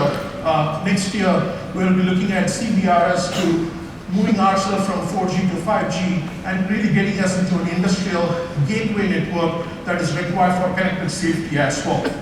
So with that, thank you, and I'm going to have Cristiano back on stage.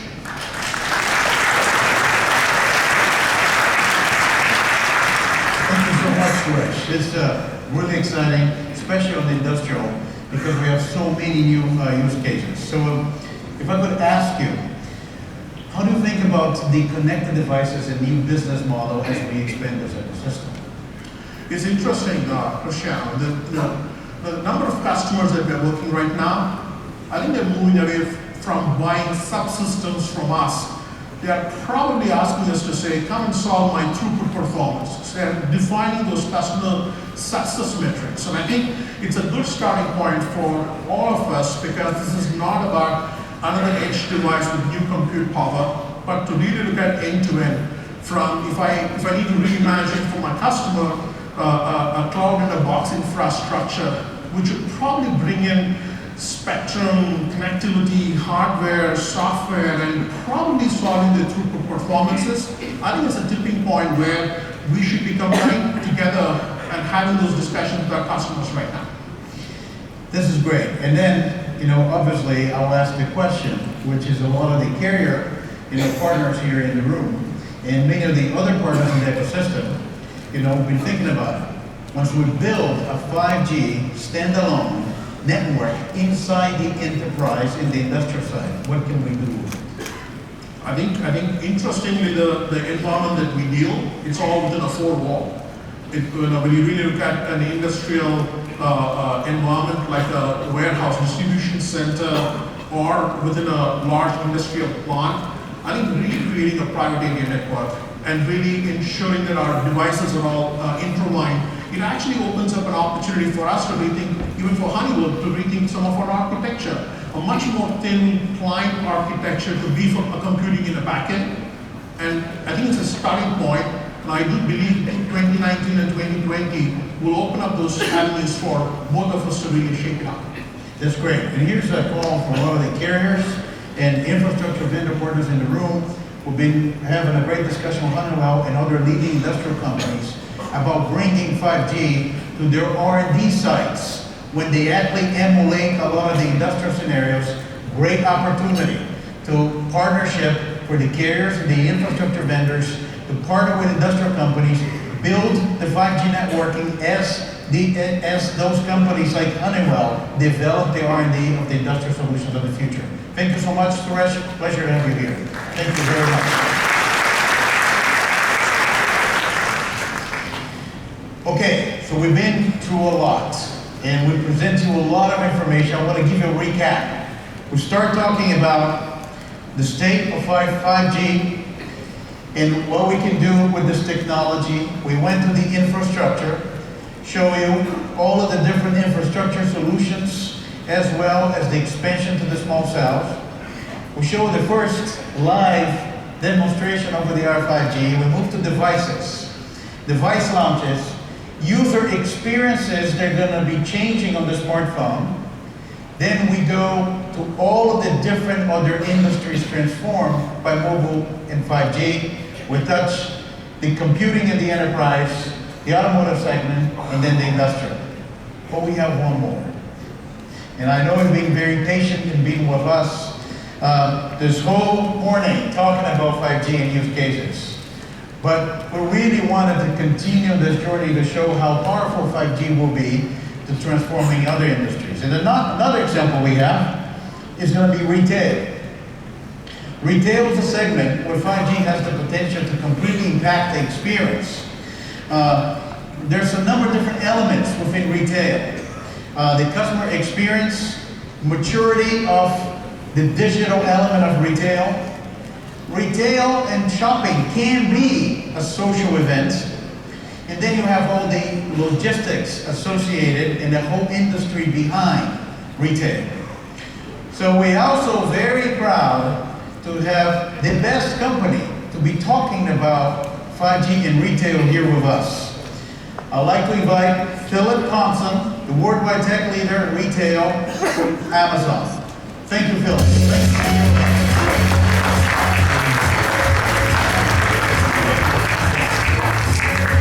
Thanks, Cristiano. Appreciate it. So, Jeff, who likes to shop? My wife does. My wife likes to shop. Jeff, when 20 years ago, there was basically the three big ideas at Amazon. And the three big ideas were put the customer first, invent, and be patient. So the first example is the Kindle. Many people remember the Kindle, big clunky device, and people thought, I can't believe that we're going to be reading books on that thing now. But guess what? Stayed true to the vision. They were focused, and over time created a convenient way for people to be reading more books. So what about the next example? AWS. So I work for AWS, worldwide tech leader for AWS. Wall Street was originally the early days of AWS was thinking, like, what does this make sense for? What is this cloud thing? What does Amazon do? And it turns out, now it's a market leader in cloud business. So be patient. So I want to give you a little peek on the inside of Amazon. What's kind of interesting is, some of you may already know a little bit about this flywheel that Jeff had developed in the early days, but I'm just going to give you the headlines, because I don't have a whole lot of time on stage, so I'm just going to give you the headlines. Value, selection, convenience. Consumer value. Consumer selection, consumer convenience. So if you think about it, everybody that's been on an Amazon.com website and has ordered products on Amazon.com, you know that you're going to get significant value in the product. The selection is unmatched. And then of course you get it like yesterday. And so, this is the growth flywheel that Amazon has been thinking about. And then we have now applied those same headlines, value, selection, and convenience to AWS. So if you've been living under a rock, AWS is a cloud platform essentially, and we have a lot of different services, over 130 services now. And then we have a big convention actually in November where we're going to be announcing some things. And the value, we have dropped our prices over 60 times over the last 10 years that we've been in business, just because we're thinking about the customer, thinking about that value. And then selection, how do you build solutions? There's many different ways that you can build solutions depending on your circumstances. Okay, so how does this apply for this relationship with Amazon Retail and AWS? So at AWS, we have this significant AI stack, machine learning stack. And we have, of course, all of our services, and the maturity of the platform is the reason why Amazon.com and Amazon Retail actually leverages the AWS platform. If you haven't been to an Amazon Go store in Seattle, and there's other locations, but it's probably the coolest $3 sandwich you can ever buy. It's amazing. You walk into the store with a little mobile app where you've already put your billing information into it. You walk into the store, take something off the shelf, and you just walk out. And it's a surreal feeling. It really is a surreal feeling when you just literally just walk out with the product. You're not waiting in line. There's no queues. You take the decision process out of it. So cashier-free technology, just walk out. Now, what's interesting about it is that the way that Amazon Go has implemented this, of course, there's sensors on the shelf, and I can't get into the details, of course, but there's machine vision. If you take a look at the ceiling, you'll see a lot of cameras. There's machine vision. So, in order to be able to do that, it's got to be a metropolitan area, right? Because we've got to have a whole lot of bandwidth for all that machine vision. Or maybe there's processing at the edge, leveraging some of our AWS IoT services, maybe Greengrass or something. We're processing some of that at the edge. Well, 5G, obviously, we might have some additional opportunities coming up. So, but the relationship here is essentially Amazon's a consumer of AWS services. Well, it's also a reverse relationship. I mean, Amazon.com is a customer of AWS. So why would you, as a retailer, not want to make use of the learnings from one of the most influential retailers in the world? Think about that. Let's take an example like demand forecasting. Amazon.com for over 20 years has one of the most sophisticated demand forecasting possible. And compared to any other retailer, the demand forecast that Amazon.com has to deal with is just, it's absolutely amazing. It's got machine learning and AI. I mean, it's just amazing. What if we were to take that machine learning and we took that demand forecasting capability, the frameworks and the mechanisms to be able to drive that, and we said, you know what? Maybe we can do that at AWS, and we can provide that for all of our customers. Just a thought. What about product recommendations? Product recommendations on Amazon are one of the first to say, hey, you may also like, what if we could help you, the retailer, do that also, right? So at AWS, that's the relationship that we have with Amazon Retail, that we can actually leverage one of the most influential retailers in the world and leverage some of the thinking and some of the experimentation, the failing fast and the test and learn in AWS. And how do we take digital, and how do we blur the lines of digital to the brick and mortar physical retail store? Right, so I'm thinking about these frictionless experiences. Let me give you a couple of examples. Amazon very famously patented even the one-click checkout. Let's take the decision process all the way out, all the way to the very end, with just literally one click, and you can buy something online. The one-click checkout. What's a brick and mortar version of the one-click checkout. Is, how do we think about that? Well, just walk out shopping, right? Let's take the decision process out of it, and let's just have a really frictionless experience where you can literally just walk in, get the product off the shelf, walk back out. What's another example? ID by login cookie. It's not just Amazon that's been doing this forever, and every e-commerce website's been doing this for a long time. But what about ID by license plate? So now when you start thinking about machine vision, maybe a little bit of AI ML in there. But if you've ever been to Amazon Fresh Store, you literally just pull up. It's a frictionless experience. You literally just pull up. We ID you by license plate, and then curbside delivery. Here's your groceries. Very simple, very frictionless, great brick and mortar example, right? So then I started thinking about 5G and the promise of 5G, and we've heard today, all the great speakers today talk about the latency and speed. I keep thinking about the availability.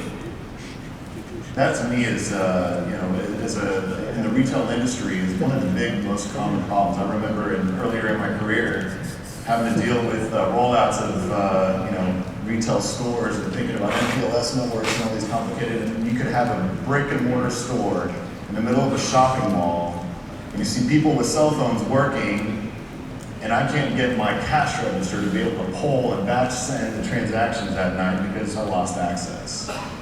Man, that's a pretty good opportunity, I think, for 5G. Millimeter wave, we've got some things to solve, but I think there's some pretty significant opportunity. But if you take that and you start thinking about Amazon's machine learning stack, our AWS machine learning stack, all the different capabilities of our machine learning, apply that to our IoT capabilities.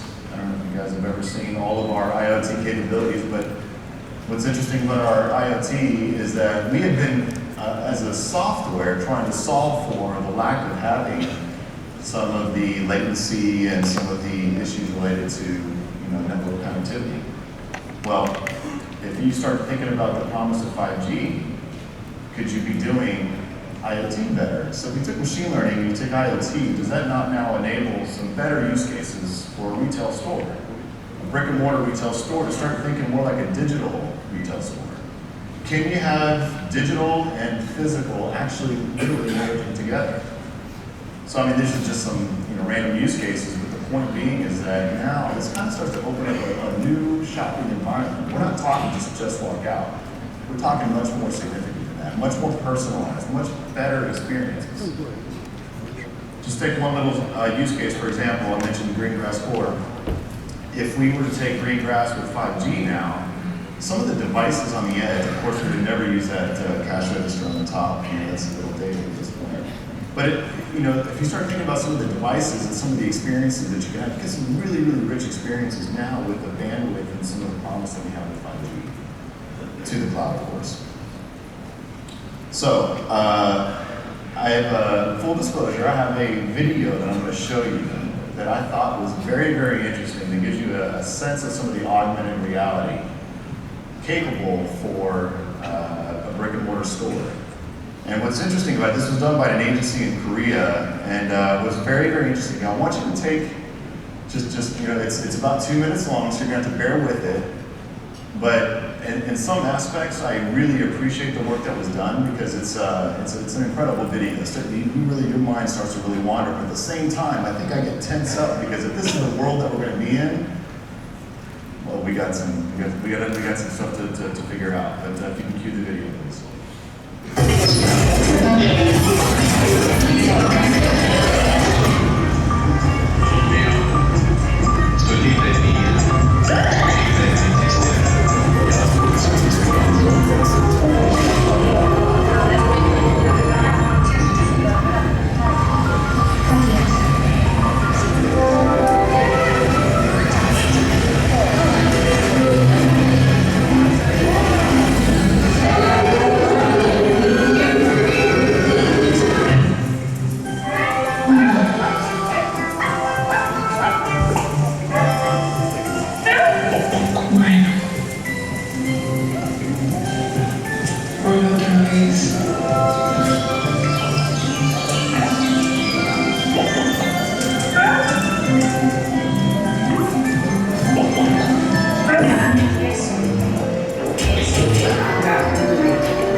Me alegra verte. ¿Qué puedo hacer por ti? Mis puntos están bien. ¿Qué está pasando? Tranquila. O que alguien está intentando vulnerar su cuenta. Usted mientras reinicio su dispositivo.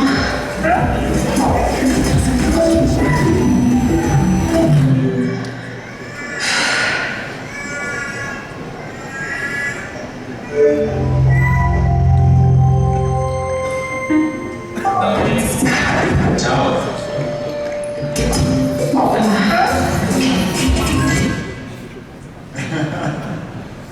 So, did you feel the moment when they rebooted the AR experience and it was like, oh God, thank God. You know, it's just...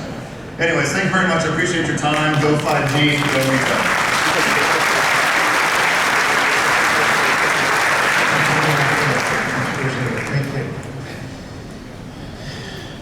If you were a kid and you played Sonic, you got that experience. This is great. I really appreciate, all of you that have been here with us this morning. I know we gave you a lot of data, and we provide a lot of context. But part of what we wanted to do today is just to make it very clear. It's, as an ecosystem, the work we've done together, 5G is not about just a 5G hype anymore. We're going to make this a reality in 2019, but more important, it's going to be a reality not only for the wireless industry, but it's about this new 5G industry that it connects, everything that's being transformed by this technology, and the opportunities ahead of us are tremendous. That's why we say, for Qualcomm, the best years are companies still ahead of us. We also have a few other announcements today, in addition to what we did. We're going to announcing our evolution of our new Qualcomm Quick Charge in our momentum with the technology. We have a new product, the GoPro Hero 7, which is powered by Qualcomm solution with the Vision Intelligence platform. We have wearables momentum with our Snapdragon Wear platform, and now we get an Alexa reference design for wireless earbuds and hearable devices. So we have a lot that we're doing, but we still have one more announcement. And for that, I'd like to ask my dear friend, been working together for too long, more than 15 years, Alice Kutuzin, Senior Vice President and General Manager of Qualcomm Technologies Mobile.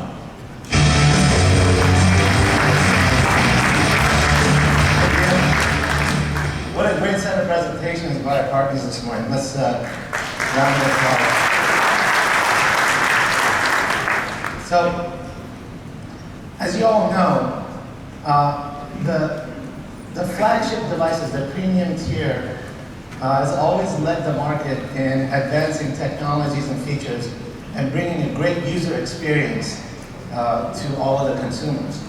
But what's also very relevant these days is that many of the consumer demands and some of the user experiences, the most important user experiences, are also demanded by consumers in mid-range devices.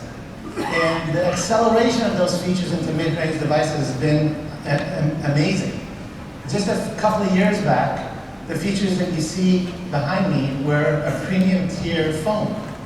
So octa-core CPUs running around 2 gigahertz, 600 megabit per second modem, great cameras, great imaging experiences, artificial intelligence, 4K video capture were all features that are on the premium tier phone, but now are demanded in mid-range phones.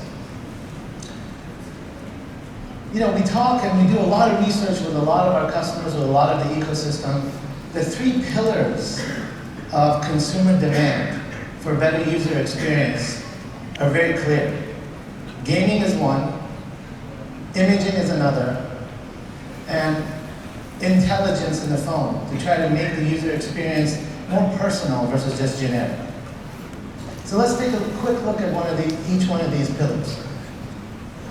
On the gaming side, quality console gaming is now available on the mobile platform everywhere.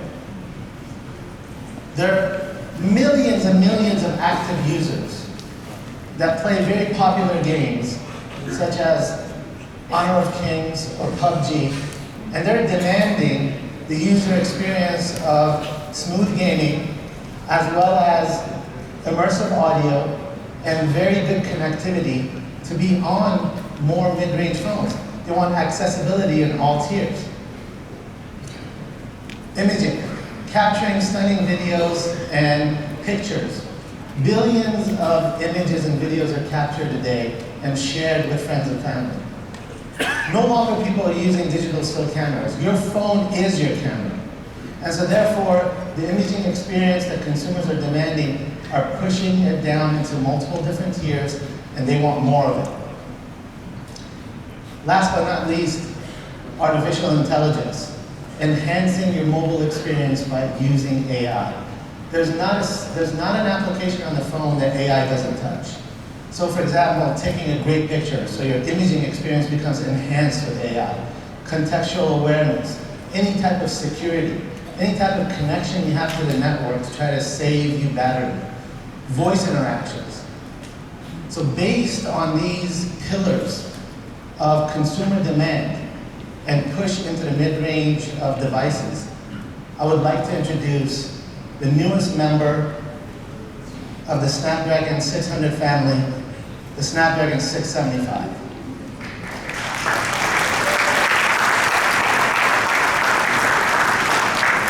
It's a small chip, but very powerful. And what it brings to the consumers is a smooth gaming experience, a very, very good imaging and picture-taking experience by supporting triple camera. We have a feature called Limitless Slow Motion, which gives you HD 450 frames per second, 480 frames per second slow motion, limitless slow motion, and our third generation AI core embedded into this device. But why just listen to me? At this point, I would like to bring on our great partner. We've been working for almost a decade together, producing great phones and bringing consumer experiences to the masses. I would like to introduce Manu Jain, Vice President of Xiaomi and Managing Director of India Xiaomi.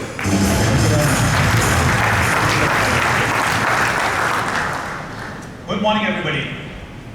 My name is Manu Jain.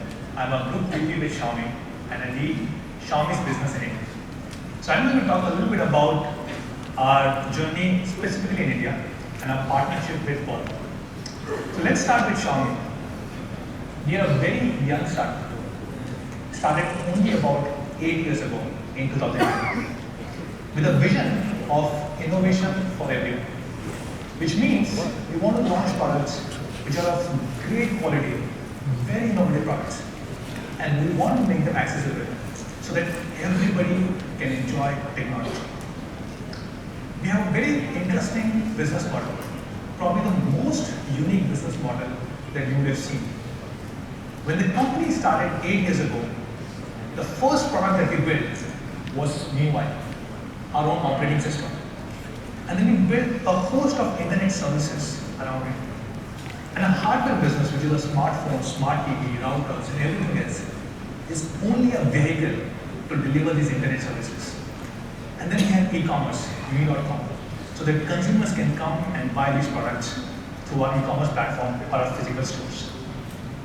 And this has done wonders for us. If you look at Xiaomi today, we are the world's 4th largest smartphone maker. Amongst all the big smartphone makers, we are the fastest growing one. And we are also the world's largest IoT platform. So let's talk about each one of them. This slide you might have seen a few times. This is as per the latest IDC tracker. We are now the world's 4th largest phone maker. And if you look at the top 5 brands, we are probably the fastest growing one, growing at about 50% year-on-year, from Q2 last year to Q2 this year. And if you look at our IoT business, we have more than 100 million connected devices across the world. While most of the people think of us as a smartphone company, we are much more than a smartphone company. We have smart shoes, smart cycle, smart scooter, smart mobile vacuum cleaner, and a lot more. So that everything, we believe everything can be connected to the internet, can be connected to smartphone. We started our India journey just about 4 years ago So Xiaomi India is like a small startup within a startup. Started up in July 2014. It started from a small office, which is probably 1/3, 1/4 of the size of the stage. Only about 6 people could sit over there. And the first phone that we launched in India was one of our flagship phones called as Mi 3. This was based on Qualcomm Snapdragon 800. And for the first sale, we brought in very small quantity, just about 10,000 units. The reason why we brought these 10,000 units was because a lot of people told us Xiaomi can never succeed in India. Nobody knows about Xiaomi. We were planning to go online while the entire market was offline. We were planning to spend almost zero marketing dollars, while every single brand used to spend hundreds of millions of dollars in marketing. So we said, who will ever come and buy a Xiaomi product? Probably nobody. So we were pretty scared. And the reason why we bought these 10,000 units was because we had 10,000 followers on Facebook page. So we thought, at least these 10,000 people know about Xiaomi. They will come and buy our product.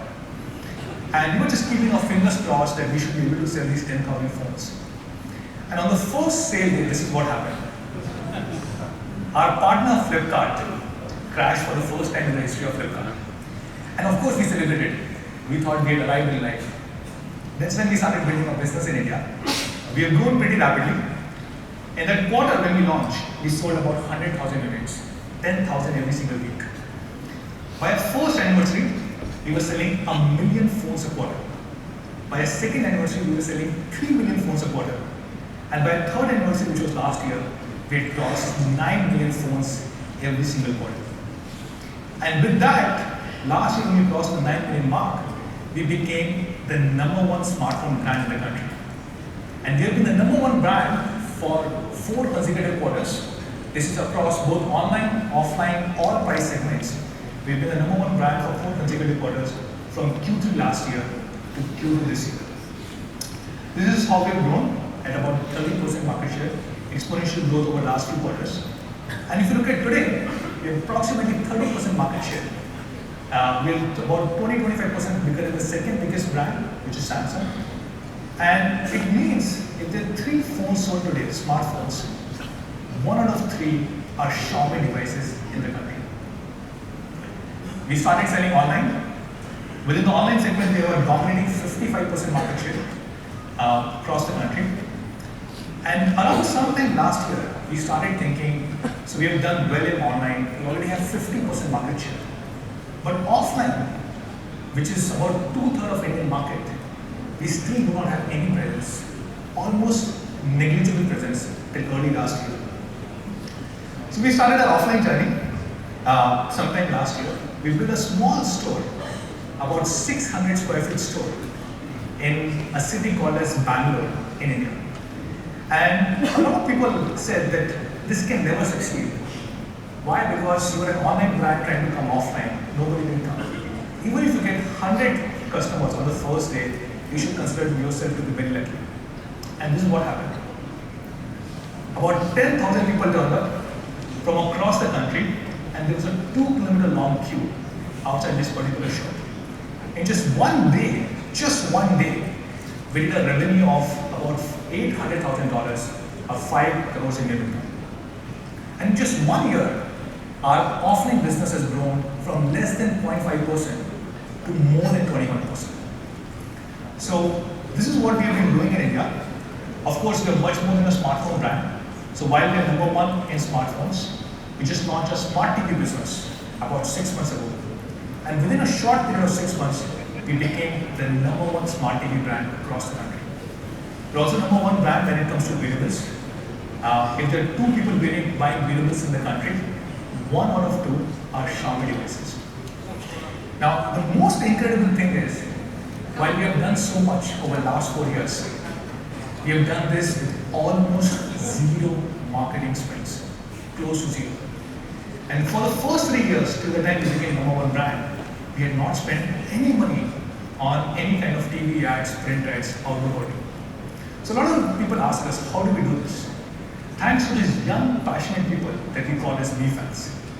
We have a pretty strong Mi community in India, more than 15 million monthly active users, and we have physical fan clubs across all major cities in the country. Every time we travel to a city, we do a fan meet over there, and we meet these consumers and ask them on how can we improve Xiaomi products, how can we deliver even better products to all our Mi fans across the world. We have a very fundamental belief that our marketing is not driven by advertising. It is driven by our products. And this is where we focus a lot of our time and energy. Let's take an example. The top 4 selling smartphones in India, all 4 of them are Xiaomi devices. Number 1, number 2, number 3, number 4. And it makes me really proud that all 4 of them are powered by a partner Qualcomm. Let me give an example of how popular these devices are. This is a pretty interesting slide where we have taken the Google search trends of all major celebrities like Tom Cruise, Robert Downey Jr., Angelina Jolie, Kim, and we put our sub-brand Redmi over there. And these are worldwide trends, and we're not even present in many of the countries, Western countries. And we're comparing how many people come every single day and search for the word Redmi versus some of these big celebrities. Now, many of you will expect that of course these are big celebrities like Tom Cruise or Angelina Jolie. So a lot of people may be coming and searching for them. But the reality is, if you see, more number of people come and search across the world, more number of people come and search for Redmi than any of these celebrities. That's the popularity of our devices across the world. Whenever we design a product, we keep these 3 things in mind. It has to be a great innovative product with best specs, highest quality, and honest price. Honest price doesn't mean the lowest possible price.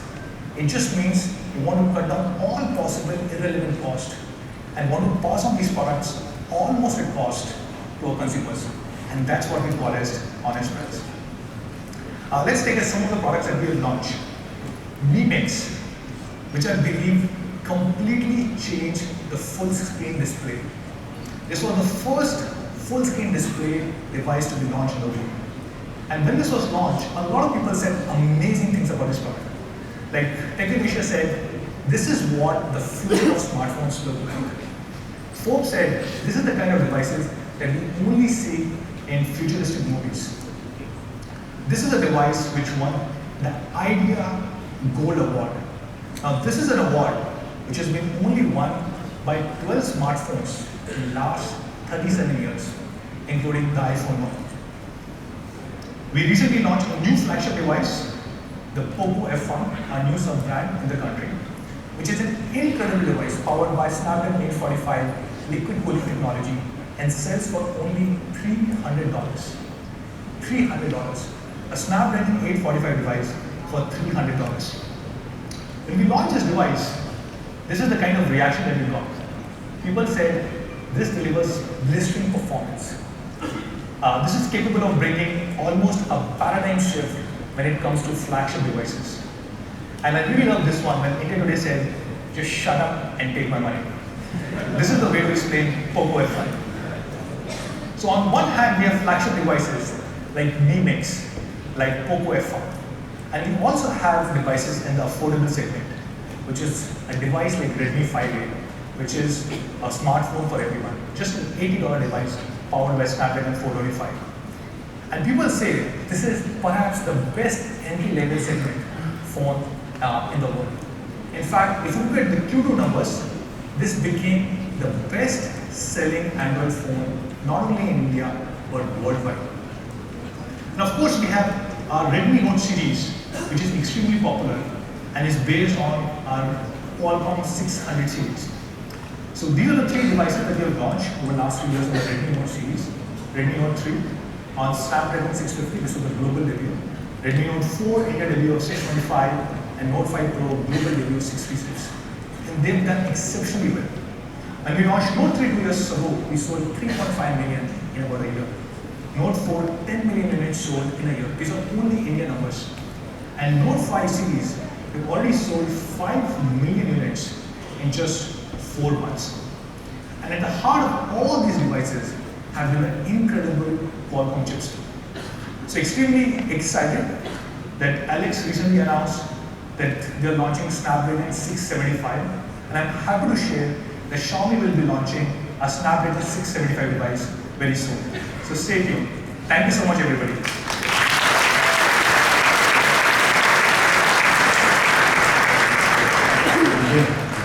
Manu, thank you for your partnership. We really appreciate it.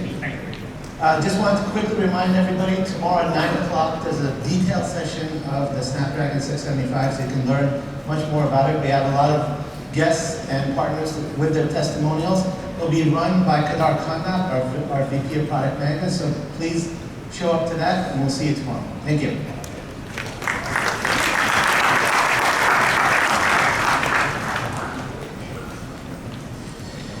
So we're getting to the end of our keynotes today. I want to express, again, our gratitude for everything that we have done together as an industry. It's very clear to see, compared to where we were about a year ago, how much has happened, but it's just the beginning. My special thanks for many of the partners that came on stage with me and the Qualcomm team today. And hopefully you're going to be as excited as 5G as we are, as we bring devices to consumer hands in the beginning of 2019. It's incredible that we're now months away the commercial launch of 5G, and where we can bring new services and experience and bring innovation across other industries. It's a huge undertaking, but we'll not be able to do it without all of the partners here with us today. And that's what makes this event so special for Qualcomm. It's not about Qualcomm, it's about the ecosystem and what we can do bringing an ecosystem together. Thank you very much. Enjoy the rest of the event, and again, much appreciated your presence here with us. Thank you.